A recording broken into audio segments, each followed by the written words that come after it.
हाँ भाई, good evening, good evening, Radhe Radhe, Ram Ram साहब।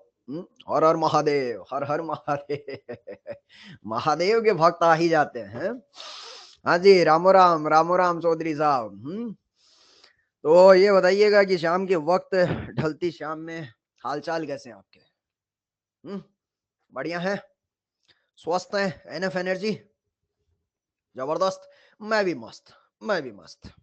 अभी जाता है चौधरी, शाम के आपकी क्लास लास्ट क्लास होती है और बस इसके बाद घर जाके चौधरी आराम फरमा रहा होता है और फिर सुबह 7 बजे से धा धू ऐसे ही पूरा दिन चलता रहता है और यही कोचिंग, यही जीवन है और इसी में चौधरी को आनंद आता रहता है भाई साहब। पूरा दिन यही निकल जाता है और एहसास भी नहीं होता। बस आप वाली क्लास जो है वो लास्ट क्लास है, बस इसके साथ हमारे भी सिनेमा समाप्त होंगे। तो चलिए आज मामला थोड़ा रिवर्स में खेलते हैं और आज जो है वो डिस्कशन नहीं, पहले थोड़ी पढ़ाई कर लेते हैं। क्या कहते हो आदित्य कुमार साहब?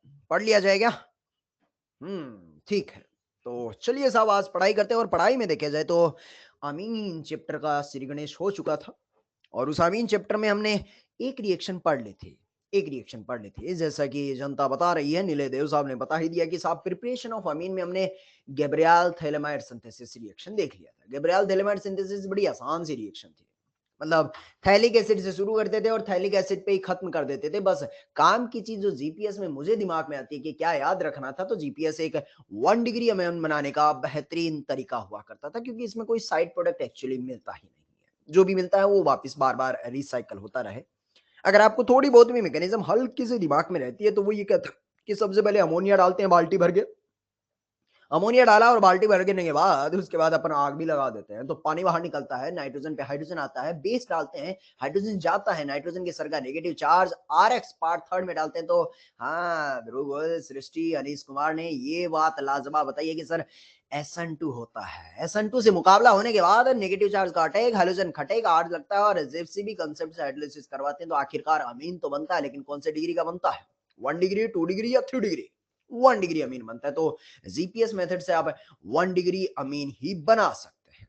अगली रिएक्शन का सीक्वेंस करने से पहले जीपीएस पे हमने लास्ट क्लास में जाते जाते, जो कि कल ही था, आजकल चौधरी की मुलाकातें बढ़ गई हैं, तो 2 सवाल कर लिए थे। अगले सवाल पे पढ़ते हैं। जीपीएस मेथड पे कुछ सवाल प्रैक्टिस कर रहे थे, 2 सवाल कर लिए थे और सवालों की बेला को थोड़ा और आगे बढ़ाते हैं। क्वेश्चन नंबर 3 इसको देखा जाए। आज का जो लेक्चर है वो सवाल से ही चालू हो रहा है। चलिए साहब, पहले मुझे बता दीजिएगा ए क्या बनेगा, और ए बनेगा तब मैं बी की तरफ चर्चा करूंगा। उम्मीद है आपने सोच लिया होगा ए वाला रिएक्शन।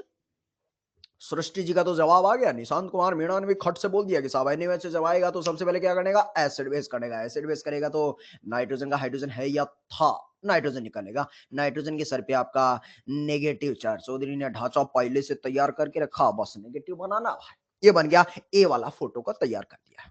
अब ए से बी का सफर तय करने के लिए बोल रहा है, ए वाला जो कंपाउंड आपने दिया है उसके ऊपर, एरो के ऊपर आपने कार्बन की लड़ है और COET, और इसी कार्बन पे एक हेलोजन भी अटैच है। निशांत कुमार मीणा से आपका दिमाग बहुत तेजी से दौड़ा और उन्होंने बोला साहब कार्बन और हेलोजन में ज्यादा ईएन किसकी है? गौरव कुमार साहब सही बात पढ़े हैं, कार्बन ब्रोमीन में ज्यादा ईएन। हेलोजन जब धीरे धीरे इलेक्ट्रॉन अपनी तरफ खींच रहा होगा तो इस कार्बन के सर पे पार्शियल पॉजिटिव चार्ज रहा होगा। याद कीजिएगा साथियों, किसी जमाने में हमने एल्काइल हैलाइड चैप्टर इसी अंदाज में पढ़ा था। हाँ, ये कार्बन की लड़ पे एक हेलोजन है, एल्काइल हैलाइड है। और जब जब एल्काइल हैलाइड होता है तो एक अमीरजादे की भी तलाश होती है, क्योंकि SN1 हो या SN2 हो, आखिरकार उस एल्काइल हैलाइड पे अटैक करने के लिए अमीरजादा तो चाहिए ही चाहिए। क्या बीकर में अमीरजादा आपने पैदा कर लिया है क्या?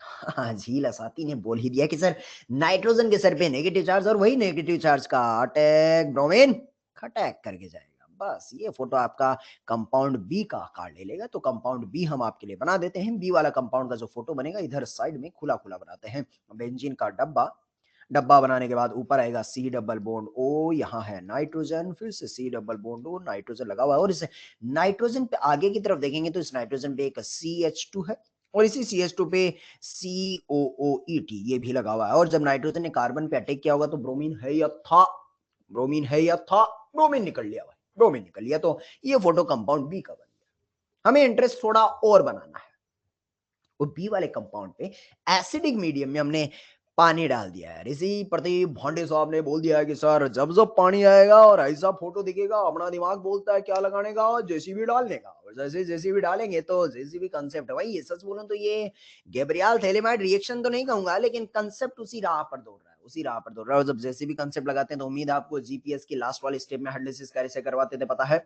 हाँ साहब, कार्बन और नाइट्रोजन के बॉन्ड का हाइड्रोलिसिस होगा। कार्बन को क्या मिलेगा, मैं भूल गया एक्चुअली, कार्बन को क्या मिलेगा, एच या ओ एच। कार्बन को एच या ओ एच।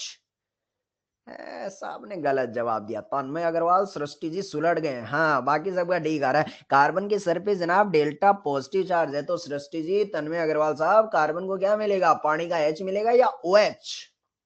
अरे पानी का एच मिले, हाँ पानी का ओ एच कार्बन को मिलेगा, और नाइट्रोजन पे डेल्टा नेगेटिव है तो एच उसको मिलेगा।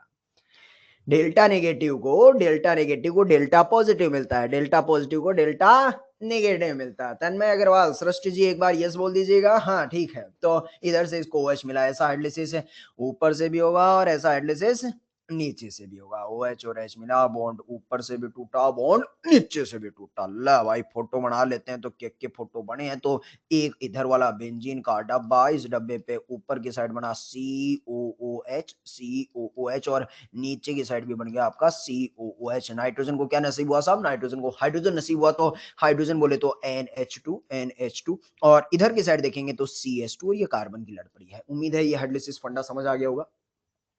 मैं ये फोटो बना के आंसर लिख के और खुशी से नाचने की कोशिश कर ही रहा था, तभी बोलता है यहाँ दो नहीं एक्चुअली तीन प्रोडक्ट बन रहे हैं। ये क्या कहर ढहा दिया है।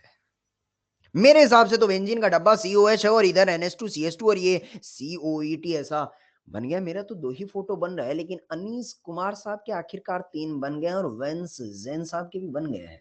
इन्होंने बोला कि सर आपने हमें कार्बोक्सिलिक प्लस अल्कोहल, उस रिएक्शन का फेमस नाम एस्टरिफिकेशन जो हुआ करता था, उसी एस्टरिफिकेशन रिएक्शन में अगर एस्टर पे पानी डाल दे तो सारी रिएक्शन वापस बैकवर्ड आ जाया करती थी। एस्टेरिफिकेशन का बैकवर्ड रिएक्शन, हाँ जनाब, ना केवल हाइड्रोलिसिस इस पार होगा बल्कि हाइड्रोलिसिस दुनिया के इस पार भी होगा, जिसमें एस्टेरिफिकेशन रिएक्शन के रिवर्स में जाते हैं तो कार्बन को OH मिलता है और ETO को आपको H नसीब होगा। इसको मिलेगा साहब आपका H। एक हाइड्रोलिसिस का फंडा इस पार भी लगेगा। जब ये काम होगा तो एस्टेरिफिकेशन का रिवर्स वाला ही है, यहाँ बनेगा C double bond OOH COH plus एक टुकड़ा आपका ETOH बन के तैयार हो गया। अब शायद, हाँ अब थोड़ा अच्छा महसूस हो रहा है कि तीन प्रोडक्ट मिलना चाहिए था, तीन प्रोडक्ट मिल गया। तो ये जो सवाल की जान थी असली वाली, वो पहली जान थी कि आप वहां बिहार पर अटैक करवाएं, जो कि लास्ट क्लास में आइडिया दे चुके थे। दूसरी जो जान थी, जब आप हाइड्रोलिसिस करवाएं तो इस बात का खास ध्यान रखा जाए कि एस्टर का भी हाइड्रोलिसिस होगा, क्योंकि वैसा पानी तो डाला हुआ ना, तो पानी आजू में भी हाइड्रोलिसिस करेगा और बाजू में भी कर देगा। अब इनमें से C D और E किस किस को नाम दिया जाए। डी तो एक अल्कोहल है, मतलब डी तो लॉक हो गया, डी तो लॉक हो गया, यही आपका डी है।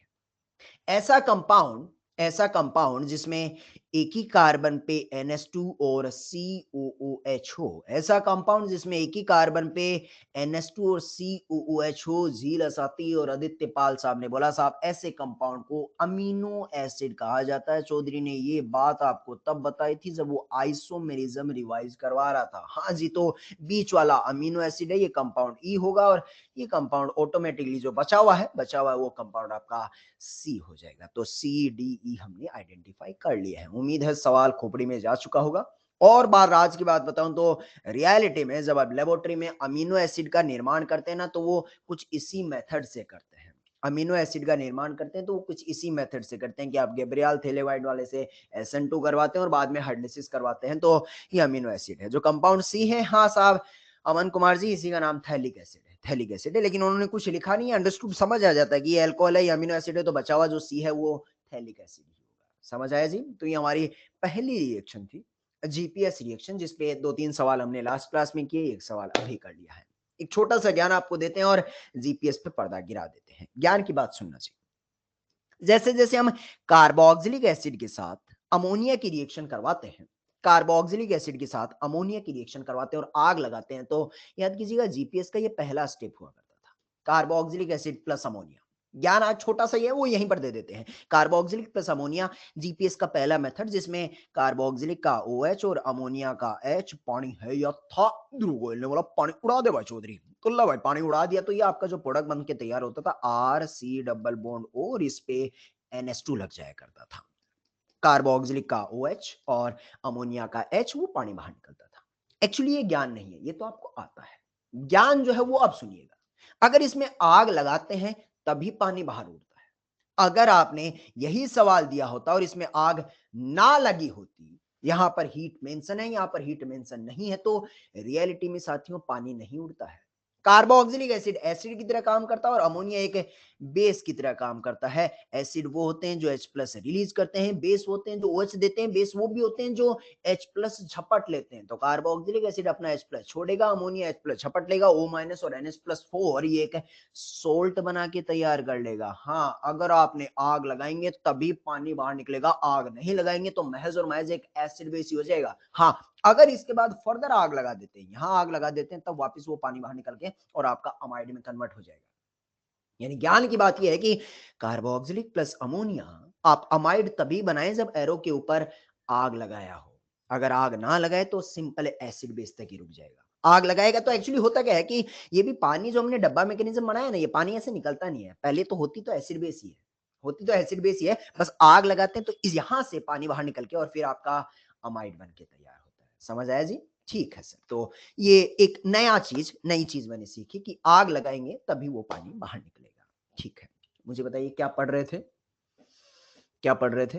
राजीव कुमार साहब कह रहे हैं सर इस सॉल्ट का नाम क्या होगा? तो राजीव कुमार साहब ये कार्बोक्सिलिक एसिड का अमोनियम सॉल्ट है, कार्बोक्सिलिक एसिड का अमोनियम सॉल्ट है, बस ऐसे ही इसका नाम बन के तैयार हो गया। हर्षवर्धन साहब ने बोला कि सर हम पढ़ रहे थे प्रिपरेशन ऑफ अमीन, और प्रिपरेशन ऑफ अमीन में कितने तरीके पढ़े हमने? सर एक ही तो पढ़ाया है गेब्रियाल थैलेमाइड, और उसी पे सवाल कर रहे थे। सवालों के बहाने से चलते चलते ज्ञान भी दे दिया कि भाई आग लगाएंगे तभी पानी बाहर निकालना है। अब एक्चुअली प्रिपरेशन में आगे बढ़ने से पहले, दूसरे मेथड पे बढ़ने से पहले, हम आपके साथ एक जनरलाइज मेथड चर्चा करते हैं। नंबर 2 देने से पहले एक जनरलाइज मेथड पे चर्चा करते हैं। ये एक फाउंडेशन है, जनरल मेथड है अमीन बनाने का, ये इस पे चर्चा कर लेते हैं, और फिर नंबर 2 नंबर 3 जो भी आगे आएंगे वो इसी आधार का इस्तेमाल किया जाएगा। ठीक है, क्या पढ़ रहे हैं? प्रिपरेशन ऑफ अमीन। और प्रिपरेशन ऑफ अमीन में पहला तरीका गैब्रियल थैलेमाइड पढ़ लिया है। दूसरा तरीका पढ़ने से पहले बेसिक फंडामेंटल्स थोड़े से मजबूत करते हैं। RCON3 की रिएक्शन, फंडामेंटल सुनना जी।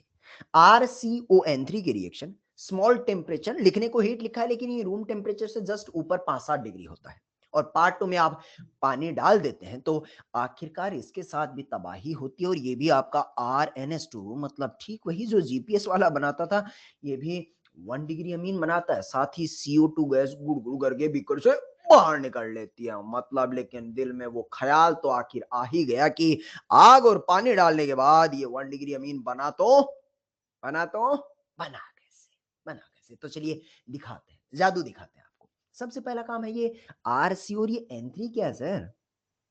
एन तो सुना, ये N3 क्या बोला है? तो पहले इस N3 को जूम करके दिखाते हैं, जूम करके दिखाते हैं। तो ये N3 एक्चुअली ऐसा दिखता है, RC double bond O N triple bond N, ऐसा N3 होता है। और इसमें भी अगर और गहराई से देखें तो इन पे जो चार्ज होते हैं जरा, वो इस नाइट्रोजन पे नेगेटिव चार्ज होता है, और इस नाइट्रोजन ने 4 बॉन्ड बना लिए तो इसके सर पे पॉजिटिव चार्ज होता है। ओवरऑल N3 जो है वो ओवरऑल चार्ज आपका 0 निकल के आया। ये N3 का फोटो है, ये N3 का फोटो है।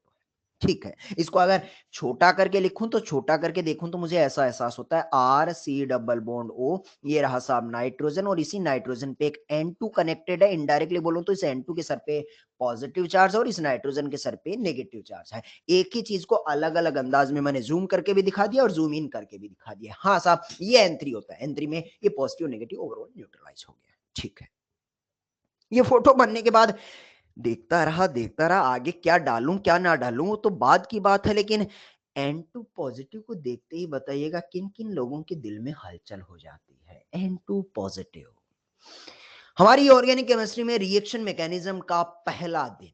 N2 पॉजिटिव, झील असाती और आयुष अग्रवाल साहब, चेतन सिंगल कहें कि हाँ सर, दुनिया में हमने 3 तरह के लिविंग ग्रुप पढ़े थे। सबसे बेस्ट वाला जो अपने आप भागता है, OH2 पॉजिटिव और N2 पॉजिटिव। मॉडरेट वाले या तो लात मार के या कॉलर पकड़ के, और सबसे घटिया वाले अतिथि तुम कब जाओगे वाली कहानी आती थी। N2 पॉजिटिव देख के बताएगा उन तीनों में से कौन सा कैटेगरी होता था, सबसे बेस्ट वाला, मॉडरेट वाला या घटिया वाला। सबसे बेस्ट वाला। और भाई साहब लाजवाब बेस्ट लिविंग ग्रुप है N2 पॉजिटिव। वहां से इतना लाजवाब लिविंग ग्रुप है कि बिना कहे ही वहां से खटैक से दोनों इलेक्ट्रॉन लेके और फटैक से भाग जाता, अपने आप ही भागता है।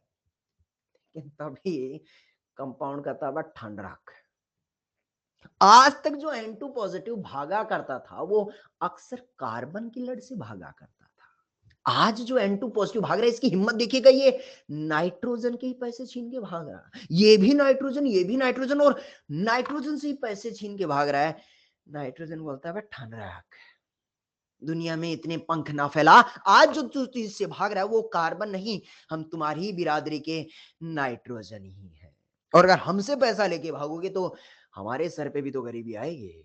ये एंटू कहता है ना ना, हम रुकने वालों में से नहीं है भाई साहब, क्योंकि हम दुनिया के बेस्ट लिविंग ग्रुप है। जाएंगे तो हम सही, क्योंकि हम दुनिया के बेस्ट लिविंग ग्रुप है। हमारे सर पे पॉजिटिव चार्ज है, हम भी ईएन के टेबल में फ्लोरीन ऑक्सीजन के बाद ईएन के बेताज बादशाह, और हमारे सर पे पॉजिटिव चार्ज ज्यादा देर तक हम भी नहीं झेल पाएंगे। तुम अपना रास्ता खुद तलाशो। जब नाइट्रोजन से N2 पॉजिटिव ने आंखें दिखा के निकलने का फैसला ले ही लिया था, तो फिर नाइट्रोजन कहता ना, ऐसे नहीं जाने देंगे, पहले हमारा भला करके जाओ। इतनी लड़ाई में बाजू वाले कार्बन इनकी बातें सुनता, और कार्बन कहता है कि ठीक वैसे ही, ठीक वैसे ही जैसे कार्बोकेटाइन रीअरेंजमेंट होता था, आज वैसे ही मैं अपने संदेशवाहक आर को तुम्हारी तरफ भेज रहा हूं। ऐसा करने से हे बीच वाले नाइट्रोजन, तुम्हारा पेट भरा का भरा रह जाएगा। नाइट्रोजन कहता है ओ ऐसी बात है, तब अपने को चिंता वाली खबर नहीं, सब कुछ साइमल्टेनियसली हो रहा है जी, ध्यान से सुनना। N2 पॉजिटिव का बाहर निकलना,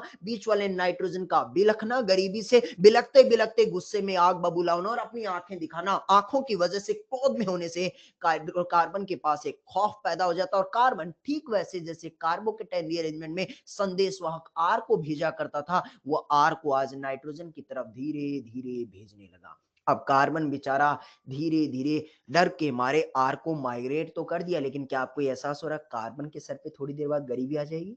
हाँ बोलिए। अब कार्बन का हे दानदाता, मैंने अपना आर तुम्हारे क्रोध को देखकर तुम्हारी तरफ ट्रांसफर तो कर दिया, लेकिन मेरा भी तो भला कीजिएगा। नाइट्रोजन बोलता है चिंता ना कर, मेरे सर पे एक नेगेटिव चार्ज भी है, मेरे सर पे एक नेगेटिव चार्ज भी है। बोले तो मैं अपना चार्ज भी डिस्पर्स करूंगा, तू तो मुझे आर दे दे, और धीरे धीरे मैं अपना चार्ज भी डिस्पर्स करना शुरू करूंगा। सारी कहानी की तरह जो चीजें अलग अलग टुकड़ों में आपको बताई हैं साथियों, सब कुछ साइमल्टेनियसली होता है। दोबारा सुनेंगे, शुरू से पूरी बात दोबारा सुनेंगे। N3 को हमने जूम किया, N माइनस और N2 पॉजिटिव दुनिया का बेस लिविंग ग्रुप था। जैसे बेस लिविंग ग्रुप है वो वहां से बाहर निकलने की कोशिश करता है। बेस लिविंग ग्रुप जैसे जैसे बाहर निकल रहा होता है, नाइट्रोजन कहता है कि हमारे सर से पैसा लेके भाग रहा है, हमारे सर पे पॉजिटिव चार्ज आएगा, हमारा भी भला होना चाहिए ना। N2 पॉजिटिव कहता है हम दुनिया के बेस लिविंग ग्रुप, हम तो जाएंगे जाएंगे। अगर ऐसा करता है तो बीच वाला नाइट्रोजन गुस्सा आ जाता है। उसके गुस्से की वजह से, क्रोध की वजह से कार्बन अपने आर ग्रुप को ठीक वैसे ही माइग्रेट करता है जैसे कार्बोकेटाइन रीअरेंजमेंट में होता था। N2 पॉजिटिव का निकलना, नाइट्रोजन का बिलखना, बिलखते हुए गुस्से में तब्दील होना, अपना गुस्सा कार्बन की तरफ दिखाना, कार्बन का आर ग्रुप का माइग्रेट करना, कार्बन की गरीबी को नाइट्रोजन के नेगेटिव चार्ज से सेटिस्फाई करना, सब कुछ साइमल्टेनियसली। हाँ जनाब, ये कार्बन और नाइट्रोजन ने डील कर ली थी। कार्बन के साथ नाइट्रोजन ने डील की कि इस हाथ से आर को मेरी तरफ आन दे, इस हाथ से आर को मेरी तरफ आन दे, तेरा पेट भरने के लिए मेरे सर पे नेगेटिव चार्ज है, इस हाथ से आर आन दे, इस हाथ से नेगेटिव जान दे। साहब ये सारा खेल साइमल्टेनियसली होगा, होने के बाद जो फोटो बन के तैयार होगा वो हम आपको दिखाते हैं। N2 पॉजिटिव यहां से बाहर भाग चुका होगा, आर ग्रुप जब माइग्रेट करेगा तो आर एन पे कनेक्टेड हो गया, ये रहा साहब आर जो है वो एन पे कनेक्टेड हो गया है। एन ने अपना नेगेटिव चार्ज दिया, एन के साथ कार्बन का एक नया double double bond, N C double bond और सी डबल बॉन्ड वो पहले से मौजूद था, एक फोटो बन के तैयार हुआ। इतनी लंबी कहानी जो आपको सुनाई है, N2 पॉजिटिव का निकलना, आर ग्रुप का माइग्रेट करना, कार्बन के साथ डील करते हुए और नेगेटिव चार्ज का साइमल्टेनियसली वापस लौटाना, इस रीअरेंजमेंट का नाम होता है जी वोल्फ रीअरेंजमेंट, भेड़िए वाला रीअरेंजमेंट। ये वोल्फ रीअरेंजमेंट सब कुछ साइमल्टेनियसली, हालांकि इस रीअरेंजमेंट को करवाने के लिए आपको हल्के से स्लाइट टेम्परेचर की जरूरत होती है, बहुत ज्यादा आग की जरूरत नहीं होती, लेकिन हाँ रूम टेम्परेचर से थोड़ा सा ऊपर आपको स्लाइट टेम्परेचर की जरूरत पड़ती है। बहुत बेहतरीन वाला भेड़िए वाला रीअरेंजमेंट हो जाता है। ये जो फाइनल आपका रीअरेंजमेंट बनने के बाद जो कंपाउंड बनता है, इसका नाम होता है जी एल्काइल आइसोसाइनेट। एल्काइल आइसोसाइनेट पे आप पार्ट 2 में आप पानी डालेंगे। पानी डालने के लिए अब सफर आसान है, जब पानी डालेंगे तो वही जैसे भी कंसेप्ट लगाएंगे साहब, कार्बन और नाइट्रोजन की बॉन्ड में पोलैरिटी है क्या? कार्बन नाइट्रोजन बॉन्ड में पोलैरिटी है क्या? हाँ साहब, अगर पोलैरिटी है तो इस पे है डेल्टा नेगेटिव, इस पे है डेल्टा पॉजिटिव। अगर पानी आएगा तो पानी OH अपना नाइट्रोजन को देगा, और सॉरी उल्टा बोल गया है साहब, वो जो डेल्टा पॉजिटिव है तो OH मिलेगा कार्बन को, H मिलेगा नाइट्रोजन को, OH मिलेगा कार्बन को, H मिलेगा नाइट्रोजन को, बॉन्ड है या थे बिगड़ जाएंगे। बोले तो नाइट्रोजन को 2 हाइड्रोजन नसीब हो गए, ये रहे साहब नाइट्रोजन के सर पे 2 हाइड्रोजन लग के तैयार हो गया। अच्छा, इधर से कार्बन के हालत देखिएगा, सी डबल बॉन्ड तो पहले से मौजूद है और इधर से आपने 2 OH लगाए, एक कार्बन के सर पे 2 OH। अनस्टेबल या स्टेबल है? अनस्टेबल हो गया। अगर अनस्टेबल हो गया तो एक कार्बन के सर पे 2 OH, पानी है या था? पानी निकलेगा। पानी निकलेगा तो ये CO2 गैस गुड़-गुड़ करके बाहर निकल जाएगी। बताइएगा साहब क्या पढ़ रहे थे हम? टॉपिक क्या था हमारा? आमीन प्रिपरेशन। और देख के बताइएगा क्या आखिरकार हमने आमीन बना लिया है क्या?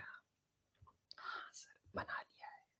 तो ये एक जनरलाइज मेथड था जिसका नाम होता है वोल्फ रीअरेंजमेंट। उस वोल्फ रीअरेंजमेंट के फंडामेंटल्स को अगर हम मजबूत कर लें तो हमारे अमीन का बनना तय हो जाता है। वोल्फ रीअरेंजमेंट के फंडामेंटल्स को भी देखेंगे तो मैं बोलूंगा साथियों इस रिएक्शन को रटिएगा मत, वोल्फ रीअरेंजमेंट की जो कंडीशन है उसको महसूस कीजिएगा। क्यों होता है वोल्फ रीअरेंजमेंट, ये शुरुआत कहां से हुई थी, इस वोल्फ रीअरेंजमेंट की कहानी शुरुआत कहां से हुई थी? सबसे पहली जो शुरुआत थी, क्या कोई बता सकता है ये वोल्फ रीअरेंजमेंट हो ही क्यों रहा था? इनिशिएट कहां से हुआ था? हाँ, तेजस्वा गुप्ता ने, अर्पित कुमार ने बोला सर ये N2 पॉजिटिव है ना, इसने खुराफात किया, ये एक लिविंग ग्रुप की तरह है। जब ये लिविंग ग्रुप की तरह निकल रहा था तो बेचारे नाइट्रोजन गुस्सा गया, और गुस्सा गया, पहले गरीब गरीब बिलख रहा था, फिर गुस्सा गया और अपना गुस्सा कार्बन को दिखाता है, कार्बन के साथ डील करता है कि इस हाथ से आन दे, इस हाथ से जान दे। जब ये सारा खेल साइमल्टेनियसली होता है तो इस रीअरेंजमेंट का नाम है वोल्फ रीअरेंजमेंट होता है। मैं कहानी को जनरलाइज कर रहा हूँ, वोल्फ रीअरेंजमेंट की जनरलाइज कहानी को देखा जाए तो मैं कहूंगा कि साहब एक ही नाइट्रोजन पे नेगेटिव चार्ज हो, एक ही नाइट्रोजन पे नेगेटिव चार्ज और उसी नाइट्रोजन पे अगर आपका लिविंग ग्रुप भी मौजूद हो, आज N2 पॉजिटिव है, कल को कोई और भी हो सकता है। कहानी को जनरलाइज बना रहा हूं सा, नाइट्रोजन के सर पे ही नेगेटिव चार्ज और उसी नाइट्रोजन के सर पे अगर लिविंग ग्रुप मौजूद होता है तो कहानी कैसे आगे बढ़ती है? लिविंग ग्रुप का निकलना, लिविंग ग्रुप का निकलना, गरीबी से नाइट्रोजन का बिलखना, बिलखते बिलखते गुस्सा हो जाना, अपना गुस्सा कार्बन को दिखाना, कार्बन दया भरी निगाहों से आर ग्रुप का माइग्रेट करना, नाइट्रोजन का कार्बन के साथ डील करना कि चिंता मत करना भाई कार्बन, क्योंकि इस हाथ से आर आन दे तो इस हाथ से नेगेटिव जान दे। सब कुछ साइमल्टेनियसली होते हुए जो एल्काइल आइसोसाइनेट इंटरमीडिएट बनता है, इसी अरेंजमेंट का नाम होता है जी वोल्फ रीअरेंजमेंट। हाँ जनाब, अब मेरे को पिक्चर क्लियर हो गया है। नाइट्रोजन ने कार्बन के साथ डील करके आखिरकार वोल्फ अरेंजमेंट को अंजाम तक पहुंचा दिया है। ठीक है जी, तो ये वोल्फ अरेंजमेंट हो गया। अब इस वोल्फ अरेंजमेंट पे क्या क्या रिएक्शन हम पढ़ सकते हैं, जैसा कि मैंने पहले भी कहा कि फंडामेंटल तरीका है, फंडामेंटल तरीका। अब इसका इस्तेमाल किन किन साइंटिस्ट लोगों ने किया है, तो हमने एक तरीका पढ़ा गैब्रियल थैलेमाइड सिंथेसिस अमीन बनाने का, अब पढ़ रहे हैं दूसरा तरीका। नंबर 2 डाल रहे हैं साहब कर्टियस रिएक्शन। कर्टियस रिएक्शन क्या करता है? कर्टियस RCOCl, पीछे वाले को नंबर नहीं दिया रे भाई, वोल्फ अरेंजमेंट को कोई नंबर नहीं दिया, एक जनरलाइज मेथड था, जनरलाइज फंडामेंटल था, इसको बस एक कंसेप्ट की तरह सीखा है। नंबर 2 अब आ रहा है प्रिपरेशन ऑफ अमीन में कर्टियस। RCOCl की रिएक्शन Na3 के साथ, Na3 को देखा जाए तो Na3 और पार्ट 2 में हीट के साथ पानी डाल दिया तो RNS2 कैसे बनता है देखिएगा, एक ही झटके में खत्म हो जाएगी साहब। Na3 होगा तो Na3 पता नहीं सर बाकी का तो, लेकिन NaS ब्लॉक का एलिमेंट है। अगर NaS ब्लॉक का एलिमेंट है तो बाकी कुछ का आइडिया नहीं है, लेकिन S ब्लॉक का एलिमेंट कोवेलेंट या आयोनिक, कोवेलेंट या आयोनिक, आयोनिक बनाएगा। आयोनिक बनाएगा तो इसका मतलब वहां पर Na प्लस रहा होगा और N3 माइनस रहा होगा। इधर से देख के बताइएगा कार्बन ऑक्सीजन में ज्यादा ईएन, आप खुद बनाएंगे, मैकेनिज्म देखना आप खुद बनाएंगे। कार्बन ऑक्सीजन में ज्यादा ईएन का ऑक्सीजन की, तो कार्बन के सर पे डेल्टा पॉजिटिव, कार्बन का डेल्टा पॉजिटिव पैसा मांग रहा होगा, कहीं पैसा है क्या आजू बाजू? देख के बताइए कहीं कहीं कहीं है क्या पैसा? अरे हाँ सर N3 माइनस ध्रुव ने बोला N3 माइनस का अटैक अटैक ध्यान से सुनना अटैक इधर से हुआ ओपन क्लोज और chlorine as a leaving group attack करके बाहर निकला। जब ये काम होगा वाया SNAE मैकेनिज्म कह सकता हूँ साहब न्यूक्लियोफाइल का एडिशन ओपन क्लोज और फाइनली एलिमिनेशन होके सब्स्टिट्यूशन हो गया है R C double bond O वहां से Cl जा चुका है N3 उसके सर पे जुड़ चुका है RCON3 ऐसा बन के तैयार हुआ Cl है या था Cl निकल लिया एक्चुअली सच बोलो तो ये Na प्लस और वो जो Cl माइनस है वो NaCl बना के अपनी दुनिया सजा चुके हैं। अब RCON3 पार्ट 2 में उन्होंने हल्का सा स्लाइड टेम्परेचर और पानी दिया गया है साहब RCON3 स्लाइड टेम्परेचर और पानी को देखते तुम्हारे दिल में कुछ हलचल होती है तो हलचल को मुझ तक महसूस करवा सकते हो क्या? बताइएगा साहब RCON3 देखा देखा लग रहा है कि अरे भाई अरे सर कर्टियस सुगले ने तो लग रहा कुछ काम ही नहीं किया भेड़िए का चुरा लिया है वोल्फा का चुरा लिया RCON3 तो पीछे वाला ही मेथड है सर स्लाइड टेम्परेचर और पानी डालेंगे तो चलते चलते आखिरकार हम RnH2 पे पहुंच ही जाएंगे। हाँ जनाब 1 डिग्री अमीन का निर्माण हो गया मतलब कर्टियस सुगला जो साइंटिस्ट था विलायती साइंटिस्ट अमेरिकन जो साइंटिस्ट था उसने कुछ भी नया नहीं किया बेडिया ने जो काम किया उसी को कॉपी पेस्ट मारा बस हल्का सा रिएक्शन को स्टार्ट करने के लिए बेडिया बोलता है ये हमारा कंसेप्ट है RCON3 ये बोला RCON3 नहीं लेंगे नया कुछ कर देंगे RCON3 बना लिया और फिर अपने नाम पे नया पेटेंट दे मारा बोले तो कर्टियस जितनी चोरी कर रहा था इसकी लेबोरेटरी में काम करने वाला इसी का एक बालक जो था उसका नाम था स्मिडिट कर्टियस का चेला था तो चोर का चेला चोरी निकला सुगला तो स्मिडिट ने भी कुछ नया नहीं किया था वो कर्टियस का ही काम स्मिडिट भी वैसा ही कर रहा है। हाँ जनाब सृष्टि जी सही कह रहे हो CO2 गैस गुड़गुड़ करके बाहर निकल जाएगा लेकिन हम फिलहाल साइड प्रोडक्ट पे फोकस नहीं कर रहे हैं हमारा फोकस था अमीन का प्रिपरेशन जो कि 1 डिग्री अमीन अपना बन के तैयार हो गया है ठीक है जी तो जो कर्टियस का चेला था उसी का शिष्य था उसी की लेबोरेटरी में काम करने वाला स्मिडिट वो क्या बोल रहा है हमारे गुरुजी ने RCOCl लिया हम क्या करेंगे RCOH लेंगे हम कार्बोक्सिलिक एसिड लेंगे हमारे गुरुजी ने Na3 लिया हम HN3 ले लेंगे अब क्या करेगा HN3 तो HN3 फिर से टूटेगा किसमें टूटेगा वैसा H प्लस और N3 माइनस में RCOH के साथ आप HN3 की रिएक्शन करवाएंगे HN3 ने आपको H प्लस दिया H प्लस देगा तो H प्लस ऑक्सीजन के लोन पेयर पे अटैक करेगा H प्लस जाएगा पानी लेके आएगा H प्लस भिड़ा ले पानी उड़ा ले पानी उड़ेगा तो कार्बन के सर पे पॉजिटिव चार्ज आएगा और जब कार्बन के सर पे पॉजिटिव चार्ज आएगा तो मुझे बताइएगा HN3 ने आपको H प्लस दिया होगा तो साथ में कुछ और भी दिया होगा बताइएगा HN3 ने जब H प्लस दिया होगा तो साथ में हाँ शिवानी कुमारी जी ने बता दिया कि सर N3 माइनस तो H प्लस जाएगा पानी लेके आएगा तो बेचारे कार्बन का भला वही N3 माइनस ही करेगा एक बार जब आपने N3 का अटैक करवा दिया तो RC डबल बॉन्ड हो और इसी के सर पे ताजा ताजा आपका N3 लग गया ले देखा रहा टुकुर टुकुर और मन में हिलोरे आ गई है RCON3 आ गया हल्का सा टेम्परेचर और पानी दे रखा टेम्परेचर बहुत ज्यादा नहीं होता साहब थोड़ा सा रूम टेम्परेचर से ऊपर और आगे पानी दिया टुकुर टुकुर टुकुर टुकुर के करना रहा रहा गुरुजी ने जैसे चोरी किया चेले ने भी वही चोरी किया बोले तो आखिरकार धीरे धीरे वही बोले तो वॉल्फ अरेंजमेंट वाला कहानी उड़ाते उड़ाते के बना देना रहे 1 degree amine as it is मतलब कर्टियस भी चोर था स्मिथ भी चोर था दोनों चोरों ने 1 डिग्री अमीन बनाने का वोल्फ रिएजमेंट का एक कंसेप्ट चुरा लिया बस अलग अलग अंदाज से रिएक्शन को रिप्रेजेंट कर दिया और बोलता ये मेरा है मतलब सच बोलूं तो 2 नंबर और 3 नंबर नाम की जो रिएक्शन है वो कहने की रिएक्शन है एक्चुअली जो फंडामेंटल्स है वो तो कहाँ है एक्चुअल जो फंडामेंटल्स है वो कहाँ है जी वोल्फ रिएजमेंट में जो कि हम ऑलरेडी पढ़ चुके हैं वोल्फ रिएजमेंट का बेसिक फंडामेंटल मेरे को ये समझ आया कि RCON3 समझ ले या इसको और जनरलाइज कर ले कि फ्यूचर में मैं इसे कहां पे भी लगा सकता हूं वोल्फ रिएजमेंट कहां कहां इस्तेमाल कर सकता हूं इन फ्यूचर जब भी कभी आएगा तो मैंने इसको इस अंदाज में पकड़ा कि नाइट्रोजन के सर पे नेगेटिव चार्ज हो और उसी नाइट्रोजन पे अगर लिविंग ग्रुप होता हो तो जो खुशबू आती है वो वोल्फ रिएजमेंट की खुशबू आती है लिविंग ग्रुप होगा तो लिविंग ग्रुप का बाहर निकलना नाइट्रोजन का बिलखना बिलखते हुए नाइट्रोजन का क्रोधित हो जाना और उसी क्रोध में कार्बन के साथ एक डील कर लेना कि आर ग्रुप को माइग्रेट कीजिएगा और नेगेटिव चार्ज को जान दीजिएगा इस हाथ से ऑन दे इस हाथ से जान दो और लिविंग ग्रुप का निकलना सब कुछ साइमल्टेनियसली होता तो जो रिएजमेंट है मेरी भीनी भीनी खुशबू देता उसका नाम होता जी वोल्फ रिएजमेंट बस ये काम जनरलाइज पढ़ लिया तो कर्टियस और स्मिथ तो अब एक एक झटके का काम हो जाता है ठीक है सर जब कर्टियस स्मिथ पढ़ लिया तो काम की चीज बता दीजिएगा फिर कर्टियस स्मिथ दिमाग में क्या रखना है देखो कर्टियस और स्मिथ हो, एक चीज तो कंफर्म है कि दोनों में सेम ही बनता है। क्या बनता है? 1 डिग्री अमीन। अब इसको दिमाग में भी तो रखना है थोड़ा बहुत। कर्टियस स्मिथ को सर दिमाग में कैसे रखेंगे? सर दोनों में ही 1 डिग्री अमीन बनता है। दोनों ही शुक्ल ने वोल्फ को ही उठाया। लेकिन मैं भूल गया सर, एक कर्टियस था, एक स्मिथ था, कौन सा किधर था? तो कर्टियस का स्पेलिंग कहां से स्टार्ट हो रहा है? कर्टियस का स्पेलिंग कहां से स्टार्ट हो रहा है? सी से। तो इसमें जो है वो सीएल वाला है, सीएल वाला है, सी वाला है तो सीएल वाला कर्टियस है। इसका मतलब दूसरा वाला जो कार्बोक्सिलिक एसिड वाला है वो स्मिथ वाला है। अब नहीं भूलेंगे सर, एक में सीओसीएल था और एक में कार्बोक्सिलिक था, लेकिन ये भूला कि कौन सा सीएल वाला था, कौन सा कार्बोक्सिलिक था। बाद में पता चला कर्टियस, ये सी से स्टार्ट हो रहा है, मतलब सीएल वाला कर्टियस वाला था, तो ऑटोमेटिकली कार्बोक्सिलिक वाला दूसरा वाला अपना स्प्लिट हो गया। आ गया ना देसी नुस्खा खोपड़ी में। चलो भाई, यही मैंने सोचा था। आयुष माथुर ने बोला सर यही मैंने सोचा था।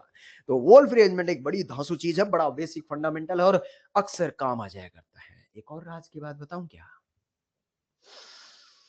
कहो तो बताएंगे। एक्चुअली जो प्रिपरेशन ऑफ अमीन हम पढ़ रहे हैं, जिसमें पहला वाला गैब्रियल थेलेमाइड था, दूसरा मेथड पे बढ़ने से पहले आपने फंडामेंटल वोल्फ अरेंजमेंट को मजबूत किया। इस वोल्फ अरेंजमेंट पे जो रिएक्शन हमने पढ़ी है, जिसका नाम कर्टियस और स्मिथ था, इनसे ज्यादा धांसू लाजवाब रिएक्शन जिसने वोल्फ अरेंजमेंट के फंडामेंटल्स को फिर से इस्तेमाल किया, तीसरे के बाद चौथा रिएक्शन नाम है जी हॉफमैन ब्रोमोमाइड डिग्रेडेशन।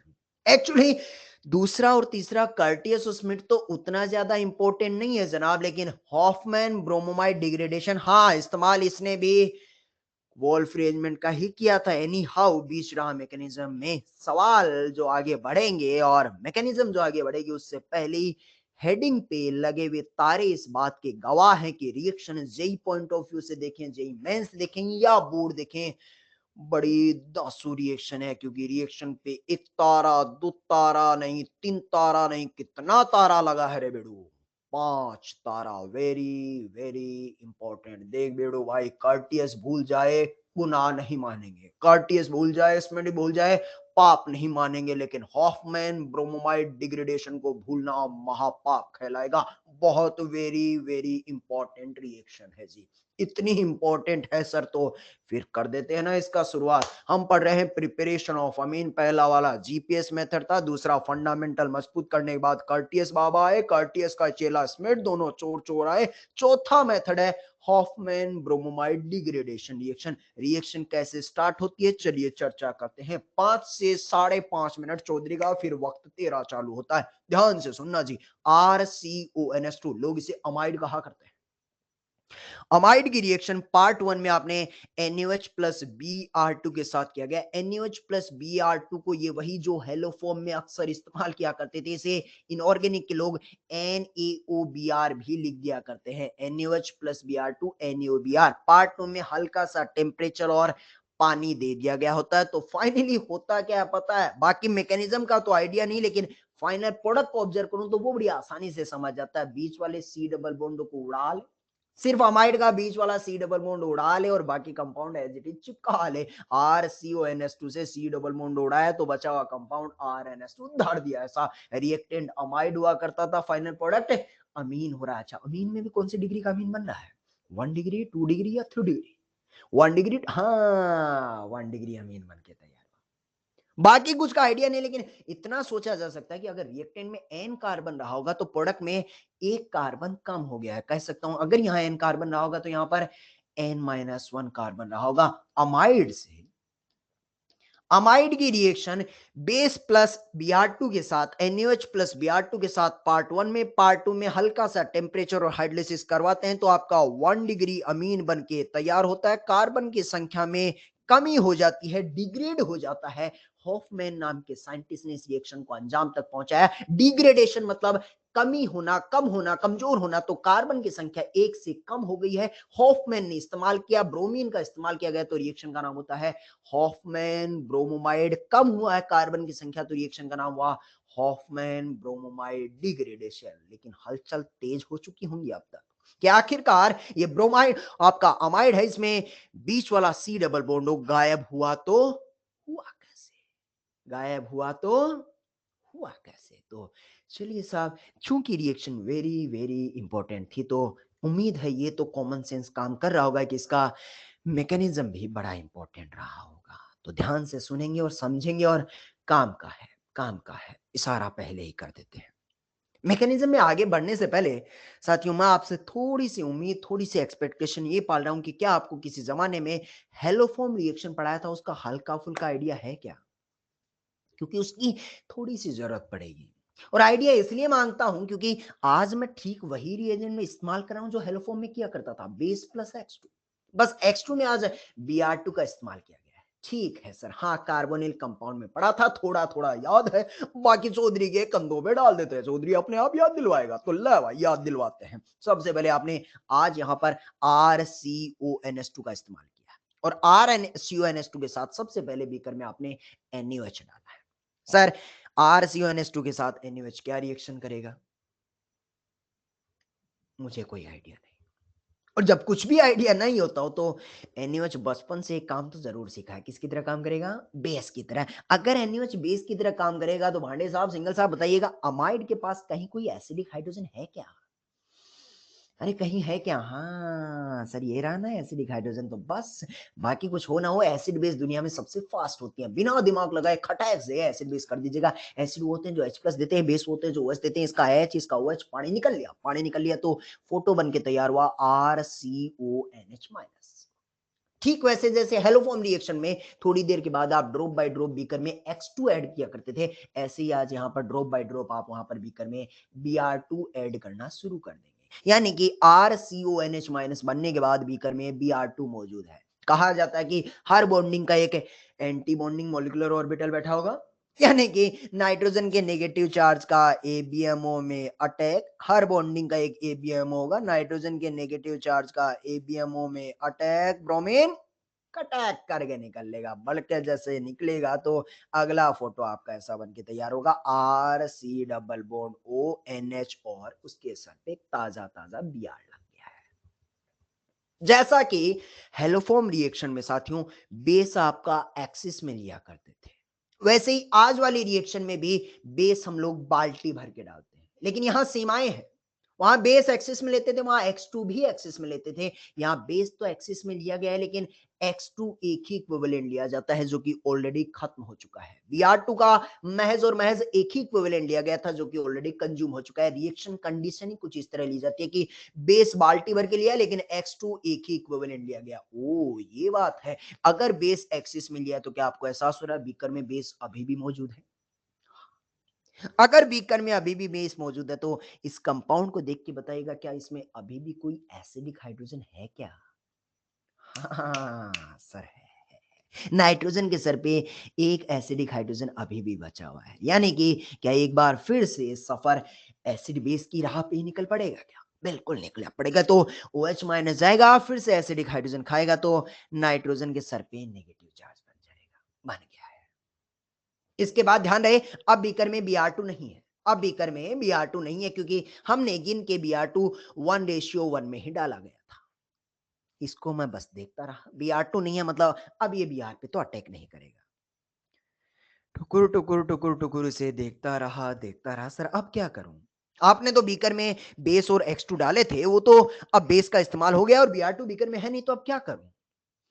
वंश जैन साहब, अनीश कुमार, इन सब का पुलकित का दिमाग तो चल रहा है कि सर एक ही नाइट्रोजन के सर पे नेगेटिव चार्ज और उसी नाइट्रोजन के सर पे अगर कोई लिविंग ग्रुप मौजूद होता हो। हाँ जी, फंडामेंटल कहता है कि हेलोजन एक लिविंग ग्रुप की तरह काम करता है।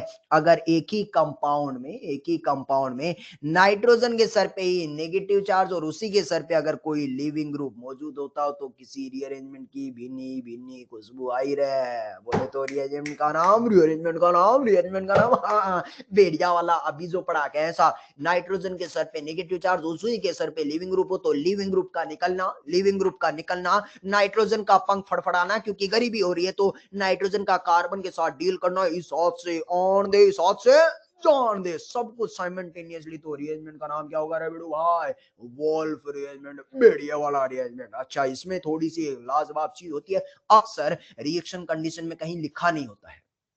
बट जब भी हम ये रिएक्शन करवाते हैं, जब भेड़िए वाला अरेंजमेंट करवा रहे थे तो N2 पॉजिटिव दुनिया का बेस्ट लिविंग ग्रुप था, अपने आप बाहर भाग जाता था। आज जो हेलोजन है, याद कीजिएगा साथियों, ये बेस्ट नहीं होता, ये मॉडरेट वाला होता, अपने आप नहीं जाता, किसी सहारे की जरूरत पड़ती है। अगर रिएक्शन कंडीशन में हल्के से टेम्परेचर सप्लाई से ये चला गया तो अच्छी बात, अगर नहीं जाता तो हम लेबोरेटरी में क्या करते हैं, एक्चुअली हम वहां पर Ag प्लस ऐड करना शुरू कर देते हैं। बीकर में हम Ag2O साथ में डाला करते हैं, स्मॉल अमाउंट में, थोड़ी थोड़ी मात्रा में हम लोग Ag2O साथ में डाल दिया करते हैं। देखिएगा, अगर आपने आग लगाई और Br वहां से बॉन्ड टूट जाता है तो अच्छी बात है, और अगर हमने ऑब्जर्व किया कि रिएक्शन आगे बढ़ नहीं पा रही है तो लेबोरेटरी में हम खुद से ही थोड़ा थोड़ा Ag2O डालेंगे। अगर आपने Ag2O डाला तो क्या आपने बीकर में Ag प्लस डाल दिया है, और अगर Ag प्लस डाल दिया तो ये तो वही होता था रे, हेलोजन को जो जड़ समेत उखाड़ के बाहर ले आता था। हाँ, तो इस लिविंग ग्रुप को बाहर खींचने का इंतजाम हम रिएक्शन के दौरान कर देते हैं। ऐसा होगा तो वोल्फ एलिमेंट आप अभी अभी पढ़ गए हैं, लिविंग ग्रुप का निकलना, आर ग्रुप का माइग्रेट करना और नेगेटिव चार्ज का डिस्पर्स होना, सब कुछ साइमल्टेनियसली। आर नाइट्रोजन के सर पे आ चुका है, चार्ज डिस्पर्स होगा, सी डबल बॉन्ड हो, लिविंग ग्रुप है या था, अरे है या था, एजी लेके निकल लिया भाई, एजी लेके निकल लिया। ये फोटो तो अब देखा देखा लग रहा होगा, इस फोटो का नाम होता है एल्काइल, मैं भूल गया भाई सर, फोटो तो देखा देखा था, इस इंटरमीडिएट का नाम क्या था रे, बताया रे, अब मैं देखना चाहता हूँ कौन बता पाता है इस फोटो का नाम, हाँ, एल्काइल आइसोसाइनेट नाम होता है। एल्काइल क्यों बोला है, क्योंकि आर है और N double bond C double bond हो, इसका पूरा नाम होता है एल्काइल आइसोसाइनेट। हाँ साथियों, ये इसलिए बोल रहा हूं क्योंकि अक्सर सवाल में पूछ लिया जाता है कि हॉफमैन ब्रोमोमाइड डिग्रेडेशन की मैकेनिज्म में कौन सा इंटरमीडिएट बनता है, और ये आपको ऑप्शन में दे देगा एल्काइल आइसोसाइनेट। तो भाई इसका नाम पता होगा, फोटो पता होगा, तभी तो जवाब दे पाएगा। हाँ ठीक है। अब जैसा कि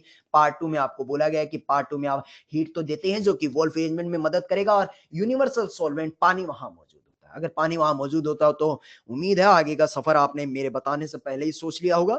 हाँ बोलिएगा, क्या करने का, जेसीबी लगाने का चौधरी का, इसको OH, इसको H, इसको OH, इसको H, बॉन्ड है या थे बिखर जाएंगे, नाइट्रोजन को 2 हाइड्रोजन और उधर से CO2 गैस उड़ उड़ करके निकल लेगी साहब। एल्काइल आइसोसाइनेट का हाइड्रोलिसिस किया, आखिरकार मुझे RNS2 कौन सी डिग्री का अमीन बना है, अरे बताओ ना भाई, कौन सी डिग्री का अमीन बना है, 1 डिग्री अमीन। हाँ जनाब, लाजवाब रिएक्शन, और जिसकी तलाश थी वो 1 डिग्री अमीन बन गया है। हालांकि अगर टेक्निकल तरीके से बताऊं तो ये एच ओ एच ये हमारा जेसीबी कंसेप्ट है, रियलिटी में तो ये बेस की मदद से हाइड्रोलिसिस होता है। यहाँ पर NaOH होता है, बेसिक मीडियम में हाइड्रोलिसिस होता है, बेस केटालाइज। देखिएगा हाइड्रोलिसिस होता है वो न्यूट्रल मीडियम में भी हो सकता है, चुटकी भर H प्लस डाल देंगे तो एसिड केटेलाइज भी हो सकता है। बेस, चूंकि इस रिएक्शन में बेस ही मौजूद है तो वो बेस केटेलाइज भी हो सकता है। तो ये जो हमारा जेसीबी है, ये कंसेप्ट है या नुस्खा है, ये जो जेसीबी इस्तेमाल किया है ये कंसेप्ट है या नुस्खा है, ये नुस्खा है भाई। टेक्निकली तो यहाँ OH माइनस अटैक करता है, ओपन होता है, फिर अलग अलग कहानियां होती हैं, तो वो टेक्निकल तरीका है। बस इसको ऐसे समझना कि ये बेस कैटेलाइज रिएक्शन है और फाइनली आपका RNS2 बन जाता है। हाँ सर, मुझे RNS2 ही तो चाहिए था, जो कि मिल चुका है। ठीक है, तन्मय कह रहा सर जैसी भी जिंदाबाद। यानी कि हॉफमैन ब्रोमोमाइड डिग्रेडेशन रिएक्शन को वापस एक बार थोड़ा सा समराइज कर दूं तो मुझे क्या क्या रिएक्शन में ऑब्जर्व हुआ। सबसे पहले बेस आया, बेस ने हाइड्रोजन खाया, नाइट्रोजन के सर पे नेगेटिव चार्ज, नाइट्रोजन का नेगेटिव चार्ज अंश टाक साहब, जैसा कि बोला कि रिएक्शन बहुत बहुत इंपॉर्टेंट है, तो मैकेनिज्म कहने की जरूरत नहीं है, कह चुका हूं, वेरी इंपॉर्टेंट, दिमाग में रखनी ही होगी। नाइट्रोजन के सर पे नेगेटिव चार्ज, जहां जरूरत नहीं होती मैं अक्सर खुद कह देता हूं कि ये काम की नहीं है, लेकिन आज फिर से कहूंगा कि बहुत ज्यादा इंपॉर्टेंट है, दिमाग में रखना ही होगा। नाइट्रोजन के सर के नेगेटिव चार्ज का अटैक बियार खटैक करके जाएगा, एक बियार लग गया, फिर से एक बार एसिड बेस होगा, एसिड बेस होगा तो नाइट्रोजन के सर पे नेगेटिव, अब इसी के सर पे लिविंग ग्रुप, इसी के सर पे नेगेटिव चार्ज, तो आइडिया लग चुका है कौन सा रीअरेंजमेंट होगा साहब, वॉल्फ रीअरेंजमेंट। और एक बार वॉल्फ रीअरेंजमेंट हो जाएगा तो आइसोसाइनेट बन गया, और आइसोसाइनेट बन गया तो जेसीबी कंसेप्ट लगा के प्रोडक्ट बना ही देंगे। तो अगर इसी मैकेनिज्म को एक दो बार देखूंगा तो आइडिया लग ही गया कि भाई पहले एसिड बेस हुआ, अटैक करके एक बियार लग गया, एक और हाइड्रोजन खाएगा, और फिर आओ आपका जेसीबी कंसेप्ट लग के प्रोडक्ट बन जाता है। ठीक है सर। बाकी जो काम की चीज और अगर देखूं प्रोडक्ट बनाने के तरीके से अपार्ट फ्रॉम मैकेनिज्म, तो वो ये समझ आती है कि कुछ करना ही नहीं है भाई साहब, बीच वाला सी डबल बॉन्ड उड़ा ले, प्रोडक्ट बना ले, ये प्रोडक्ट बन के तैयार हो जाएगा। अच्छा, इसमें एक और लाजवाब चीज है, अगर हम आपसे पूछें कि ये जो नाइट्रोजन के हाइड्रोजन हैं जिसको आपने NH2 लिखा है, ये जो नाइट्रोजन के हाइड्रोजन है जिसको आपने NH2 लिखा है, क्या ये यही वाले हाइड्रोजन है? यस या नो में जवाब दीजिएगा। ये जो NH2 का जो हाइड्रोजन लिखा है, क्या ये यही वाले हाइड्रोजन है? क्या बात कर रहा है? नहीं है क्या? तो चौधरी ने तो ये बताया कि जी डबल बॉन्ड उड़ा ले, NH2 चिपका ले।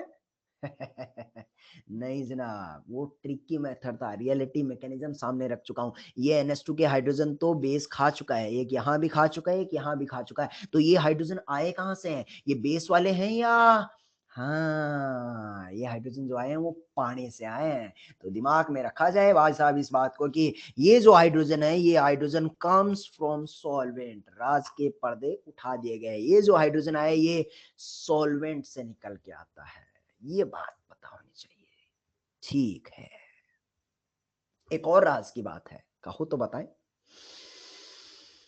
अरे पूछो, बताओगे तभी बताएंगे, राज बहुत है हमारे पास।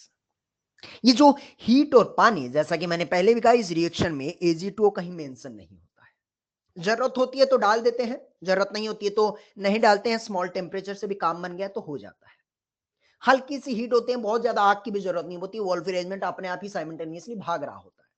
रूम टेम्परेचर पे हल्का सा 2-3 डिग्री 5 डिग्री ऊपर डाल देते हैं तो स्मॉल टेम्परेचर सफिशिएंट वहां लेबोरेटरी में अवेलेबल होता है। क्योंकि यूनिवर्सल सॉल्वेंट पानी होता ही होता है, कुछ नहीं मेंशन होगा तो यूनिवर्सल सॉल्वेंट पानी होगा ही होगा। यानी कि हॉफमैन ब्रोमोमाइड डिग्रेडेशन में NaOH प्लस Br2 तो आपको एरो पे देखने को मिलेगा, लेकिन नीचे वाला हीट प्लस पानी कभी दे सकता और कभी नहीं भी देगा। यानी कि नीचे वाला हिस्सा अंडरस्टूड होता है। हम्म, दे दिया तो अच्छी बात, नहीं दिया तो ये भी आपको महसूस करना ही होगा कि हीट प्लस पानी वहां ऑटोमेटिकली है, यूनिवर्सल सॉल्वेंट पानी वहां मौजूद है। यानी आज के बाद जब सवाल कभी फ्यूचर में आपको देखने को मिलेगा तो वो सवाल कैसा मिलेगा? अमाइड दे देगा और अमाइड के साथ एरो पे दे देगा NaOH प्लस Br2। बस यहीं से पकड़ लेना कि अमाइड की रिएक्शन बेस प्लस Br2 के साथ है तो ये हॉफमैन ब्रोमोमाइड डिग्रेडेशन है। और अगर ऐसा है तो प्रोडक्ट क्या बनाने का भाई? बीच वाला C डबल बॉन्ड है या था निकाल देने का और आपका RNH2 बढ़ा देने का। चौधरी तूने बड़ी डेढ़ शान पंती की है, ऐसा स्नेहल नागेश बोल रहा है सर। इधर पहले उड़ाया फिर राज का पर्दा उठा दिया है। ठीक है, तो हॉफमैन ब्रोमोमाइड। अब हम आपसे एक राज की बात हम आपसे पूछ रहे हैं, दो हमने बताई, एक आपसे पूछ रहे हैं। जब आप ये हॉफमैन ब्रोमोमाइड डिग्रेडेशन रिएक्शन कर रहे हैं, चूंकि रिएक्शन इंपॉर्टेंट है, मैकेनिज्म इंपॉर्टेंट है, तो चर्चा बनना इसका हक है। इसमें आपने बेस प्लस X2 इस्तेमाल किया था। हमारा पहला सवाल है, with respect to one equivalent of reactant Br2 के कितने इक्विवेलेंट कंज्यूम हुए हैं? With respect to one equivalent of reactant Br2 के कितने इक्विवेलेंट? हाँ जनाब, Br2 महज और महज एक बार हुआ है। तो with respect to reactant Br2 का महज और महज एक इक्विवेलेंट कंज्यूम होता। दूसरा सवाल, with respect to reactant base के कितने इक्विवेलेंट कंज्यूम हुए? With respect to one equivalent या one mole of reactant base के कितने मोल? विशाल साहब, कौशल तिवारी ने बोला सर एक बार NaOH यहाँ इस्तेमाल हुआ है, एक बार NaOH यहाँ इस्तेमाल हुआ है, तो सर दो बार इस्तेमाल हो गया। नहीं साहब, निलय देव साहब, हंस टाक साहब, झील असाती साहब थोड़ा थोड़ा आगे बढ़ रहे हैं। एक्चुअली दो बार यहाँ हुआ और जो लास्ट में हमने जेसीबी कंसेप्ट लगाया वो कंसेप्ट नहीं था, वो नुस्खा था। तो एक रियलिटी में बोलूं तो यहाँ पर भी बेस का इस्तेमाल होकर ये हाइड्रोलिसिस होता है। ये जो OH है ये बेस का ही अटैक करके मैकेनिज्म को आगे बढ़ाता। तो एक्चुअली में यहाँ पर 2 मोल बेस के यहाँ भी कंज्यूम होते हैं। दो बार हाइड्रोलिसिस की कंसेप्ट का इस्तेमाल होता है, 2 मोल यूज होते हैं जी। जेसीबी जो कंसेप्ट लगाया वो भी 2 बार लगाया। ओ, इसका मतलब अगर कल को कोई पूछेगा कि हॉफमैन ब्रोमोमाइड डिग्रेडेशन में with respect to one equivalent of reactant X2 का एक इक्विवेलेंट, लेकिन बेस के 1, 2 या 4 इस्तेमाल होते हैं। पुराना दौर अगर थोड़ी सी चाशनी में चेक करूं तो ऐसी सी रिएक्शन एक हेलोफॉर्म भी हुआ करती थी। उस हेलोफॉर्म रिएक्शन में यहां अमाइड है, हेलोफॉर्म रिएक्शन में कार्बोनिल कंपाउंड होता था। Carbonyl compound with 3 alpha hydrogen base plus X2, तो वो रिएक्शन हेलोफॉर्म होती थी। आज यहां अमाइड है, फिर बेस प्लस Br2 है, तो ये हॉफमैन ब्रोमोमाइड है। वहां भी बेस प्लस X2 का इस्तेमाल होता था। अगर किसी को ठीक ठीक सटीक याद है तो मुझे बताइएगा, हेलोफॉर्म में with respect to one equivalent of reactant X2 का कितना इक्विवेलेंट कंज्यूम होता था? करेक्ट गए हैं आदि आदित्य पाल साहब और नागेश साहब ने, 3 बताया है। हाँ साहब, हेलोफॉर्म में X2 3 बार कंज्यूम होता था क्योंकि वहां पर CHX3 हेलोफॉर्म तभी तो बनता था। और अच्छा, वहां पूछ लिया जाएगा कि with respect to one equivalent of reactant base के कितने इक्विवेलेंट कंज्यूम होते थे? हेलोफॉर्म में 4 होते थे। तो ये छोटे छोटे सवाल है लेकिन इंपॉर्टेंट सवाल है और जेईई मेंस वाले ने इन सवालों को पूछा है। हेलो फॉर्म में रिएक्टेंट के सापेक्ष में बेस के 4 और X2 के 3, जबकि हॉफमैन ब्रोमोमाइड में जाएंगे तो रिएक्टेंट के सापेक्ष में बेस के तो 4 है लेकिन X2 4 बार या एक बार। एक बार ये बात हमने अल्फाजों में आपके सामने पिरो दी है साथियों। ऊपर लिख दिया गया है कि यहाँ पर with respect to one equivalent of reactant base के 4 मोल जबकि Br2 का महज और महज 1 मोल कंज्यूम होता है। ठीक है, तो ये हमने खुद सीमाओं में बांध के दिया। अब आपको सवाल देते हैं और सवालों पे प्रैक्टिस करते हैं आपकी जितनी बातें हमने पिछले 10 से 15 मिनट में दिए गए हैं वो कितनी खोपड़ी में गई है। पहला सवाल ये लीजिएगा, स्क्रीन पे आपके सामने पेश करते हैं। RCOCH3 और रिएक्शन करवा रहा है NaOH प्लस Br2। रिएक्शन का नाम बताइएगा, जो नाम सही बता देगा वो काम भी सही कर लेगा।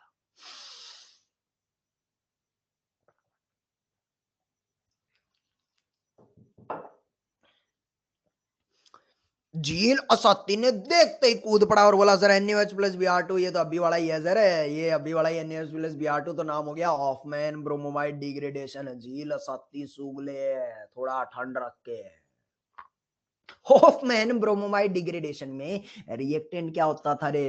अरे ओ झील असत्ती, रिएक्टेंट क्या होता था? अमाइड होता था। इसको देख के बता ये अमाइड है या कार्बोनिल कंपाउंड है?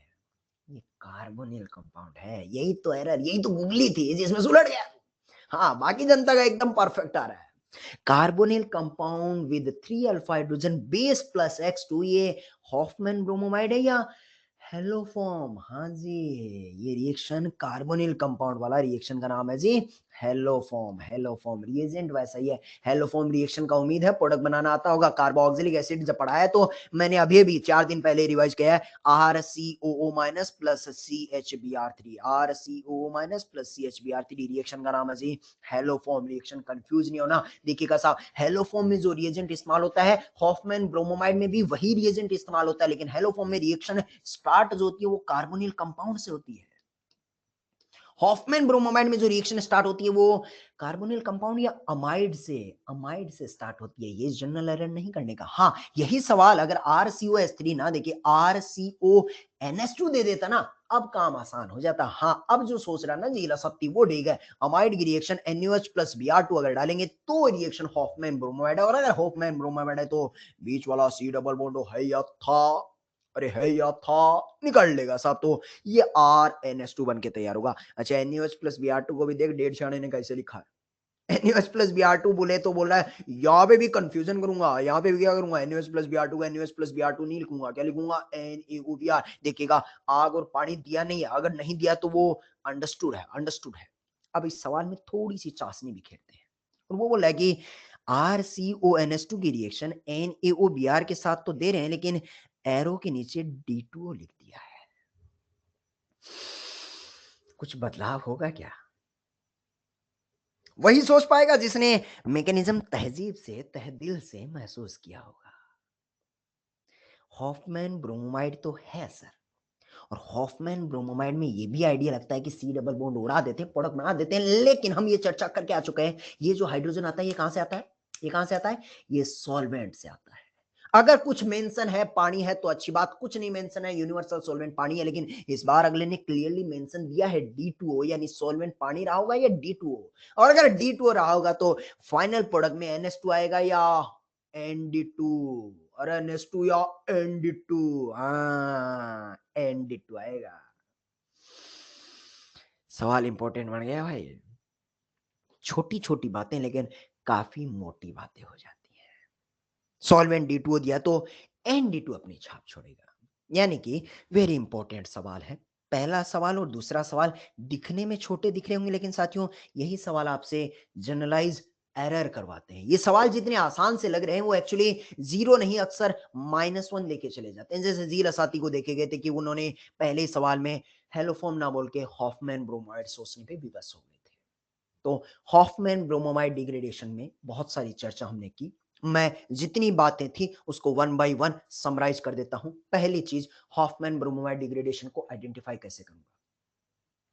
RCONS2 अमाइड की रिएक्शन NaOH प्लस Br2, ध्यान रहे ब्रोमोमाइड नाम से सजेस्ट कर रहा है, Br2 ही आपको लेना है। बेस प्लस Br2 का इस्तेमाल करेंगे। पार्ट 2 में हल्का सा टेम्परेचर और हाइड्रोलिसिस करवाते हैं, तो बीच वाला C डबल बॉन्ड उड़ा के बाकी प्रोडक्ट बना देते हैं। लेकिन इसमें थोड़ा सा अपने कलेजे में बाजू वाले पॉकेट में रखना कि NH2 का जो हाइड्रोजन आया होगा वो कहां से आया होगा, पहले वाला ये या सॉल्वेंट से। सॉल्वेंट से आया मतलब कल को D2 आ जाएगा तो वो ND2 बन जाएगा। पहली बात, प्रोडक्ट कैसे बनाना, बीच वाला C डबल बॉन्ड बड़ा उड़ा ले, प्रोडक्ट बना ले, लेकिन हाइड्रोजन सॉल्वेंट से आता है। दूसरी बात, जब आप मैकेनिज्म पे जा रहे थे तो हाँ साहब, इस मैकेनिज्म में बीच राह में वोल्फ रिएरेंजमेंट होता है, मतलब एल्काइल आइसोसाइनेट एक इंटरमीडिएट बनता है। ये बात इसलिए बोल रहा हूं क्योंकि कल को आपसे सवाल क्या पूछ लेगा कि हॉफमैन ब्रोमोमाइड डिग्रेडेशन रिएक्शन में कौन कौन से इंटरमीडिएट मिलते हैं, और फोटो बना देगा, एक ये फोटो बना देगा, एक ये फोटो बना देगा, एक ये फोटो बना देगा। तो ये सारे इंटरमीडिएट की शकल आपको पता होगी, तभी आप उन ऑप्शंस पे टिक लगा पाएंगे। दूसरा सवाल मैकेनिज्म बेस्ड सवाल पूछा जा सकता है। तीसरा सवाल जो पूछा जा सकता है कि हॉफमैन ब्रोमोमाइड डिग्रेडेशन रिएक्शन में with respect to one equivalent of reactant X2Br2 के कितने इक्विवेलेंट कंज्यूम होते हैं। एक इक्विवेलेंट बे रिएक्टेंट के X2 के Br2 के एक equivalent with respect to one equivalent of reactant base के कितने इक्विवेलेंट कंज्यूम होते हैं। बेस के 4 मोल या 4 इक्विवेलेंट कंज्यूम होते हैं। ये 3 सवाल इस पे पूछे जा सकते हैं। बाकी रिएजेंट जो है वो मिलते जुलते हैं, हेलोफॉर्म रिएक्शन का और हॉफमैन ब्रोमोमाइड का, लेकिन हेलोफॉर्म रिएक्शन होती है वो कार्बोनिल कंपाउंड के साथ होती है, हॉफमैन ब्रोमोमाइड अमाइड के साथ होती है। बेस प्लस Br2 वहां भी है, बेस प्लस Br2 यहां भी है। प्रोडक्ट बनाना अब आसान हो जाता है। अगर D2O ना देता तो बाकी, अगर D2O ना दे तो फिर तो अपन देसी तरीके में ही करते हैं, सीड बॉन्ड उड़ा ले, बना ले। D2O दे देगा तो ये बात मेरे दिमाग में है कि भाई साहब वो सॉल्वेंट से आता है। चल एक आधे सवाल और प्रैक्टिस कर लेते हैं। मान लीजिएगा अगले ने सवाल ऐसा दे दिया होता और बोला ये फोटो देने के बाद अब बताइएगा प्रोडक्ट क्या बन के तैयार होगा। तो रिएक्टेंट को देखता रहा टुकुर टुकुर देखता रहा, तो बताइएगा क्या रिएक्टेंट में अमाइड दिखाई दे रहा है क्या भाई। अरे रिएक्टेंट में अमाइड दिखाई दे रहा है क्या, हाँ सर। अमाइड की रिएक्शन NaOH प्लस Br2, बताइएगा ये अमाइड के साथ NaOH प्लस Br2 है, ये हेलो फॉर्म है या हॉफमैन ब्रोमाइड। अरे हेलो फॉर्म है या Hofmann bromamide. Hofmann bromamide degradation reaction, Hofmann का प्रोडक्ट अगर D2O नहीं देगा तो सर अपने को पता है कि क्या करने का, C डबल बॉन्ड उड़ा ले, C डबल बॉन्ड उड़ा ले, प्रोडक्ट बना ले। बताइएगा कितना अमाइड है। अरे बताइएगा ना कितना अमाइड है, एक ठो कि दो ठो। तो कितनी बार हॉफमैन ब्रोमोमाइड होगा, एक बार की दो बार, दो बार हॉफमैन ब्रोमोमाइड होगा। पहले वाले का भी C डबल बॉन्ड हो, दूसरे वाले का भी C डबल बॉन्ड उड़ा ले, प्रोडक्ट बना ले। तारे वारे लगा के फालतू में कंफ्यूज कर रहा है, आपने को देसी में पता है कि भाई साहब इसका C डबल बॉन्ड उड़ेगा और खट से आपका यही प्रोडक्ट बन के तैयार हो जाएगा। अच्छा, इसमें कोई जनरलाइज गलती कर दे और कल को कोई ऑप्शन दे दे ऐसे वाले ऑप्शन, तो ये मत बना देना, ये मत बना देना। ये पता क्या कर रहा है, तारा वाला नाइट्रोजन तो इसका और ड्यूटेरियम इसका, इसके सर पे दे मारा है। ऐसा नहीं हो सकता साहब। ऐसा इसलिए नहीं हो सकता क्योंकि जब आप वोल्फ रिएरेंजमेंट कर रहे होंगे, मैकेनिज्म से बताता हूं, देखिए सिंपल तरीके से सोचा तो ये आपका आंसर आ गया। कोई ज्यादा सोच लेता ना तब गलती हो जाती है। ज्यादा सोच के एक ऑप्शन ये भी दे देंगे तो ये ऑप्शन प्रोडक्ट में बन नहीं पाएंगे, क्योंकि जब वोल्फ रिएरेंजमेंट मैकेनिज्म में हो रहा था लिविंग ग्रुप का निकलने के बाद आर ग्रुप, तो ये आर ग्रुप खुद का खुद के भीतर ही माइग्रेट करेगा। ऐसा नहीं होगा कि इसका वाला आर इसके सर पे माइग्रेट कर जाएगा। मुझे बताइएगा रिएक्शन भीतर ही भीतर फास्ट होगी या बाहर, भीतर ही भीतर फास्ट होगी या बाहर। अरे जनता जवाब दीजिएगा, हाँ भीतर ही भीतर। तो इसका आर इसी के पास रहेगा, इसका आर इसी के पास रहेगा। ऐसा नहीं होगा इसका आर उसके सर पे चला जाएगा और ये वाला बन जाएगा। ये मत बना देना। तो यहां से ये बात भी साबित होती है कि आपका हॉफमैन जो रीअरेंजमेंट होता है, ब्रोमोमाइड डिग्रेडेशन जो होता है, वो आपका एक इंट्रामोलिकुलर कहने का मतलब है ये भीतर ही भीतर होता है, भीतर ही भीतर होता है। बाहर मत चले जाना, अन्यथा आपकी गलती हो जाएगी। बाकी इतना दिमाग अगर आपने नहीं भी लगाया है तो वो ज्यादा बेहतर है। कई बार हम बहुत ज्यादा सोच लेते हैं तो सवाल गलत हो जाता है। जिन्होंने आम तरीके से सोचा, आम तरीके से चौधरी का रामबाण उसका ये था कि सर D2O नहीं दिया गया तो देसी तरीके से ये सोचना C डबल बॉन्ड उड़ा ले, प्रोडक्ट बना ले, प्रोडक्ट बन के तैयार हो जाएगा। ऐसा सवाल एक आधा और कर लेते हैं। मान लीजिएगा अगले सवाल में दे दिया फिर से साहब NaOBr बोले तो NH प्लस Br2 ही दे रहा है। हॉफमैन ब्रोमोमाइड डिग्रेडेशन की खुशबू इसलिए आ जाती है क्योंकि अमाइड है।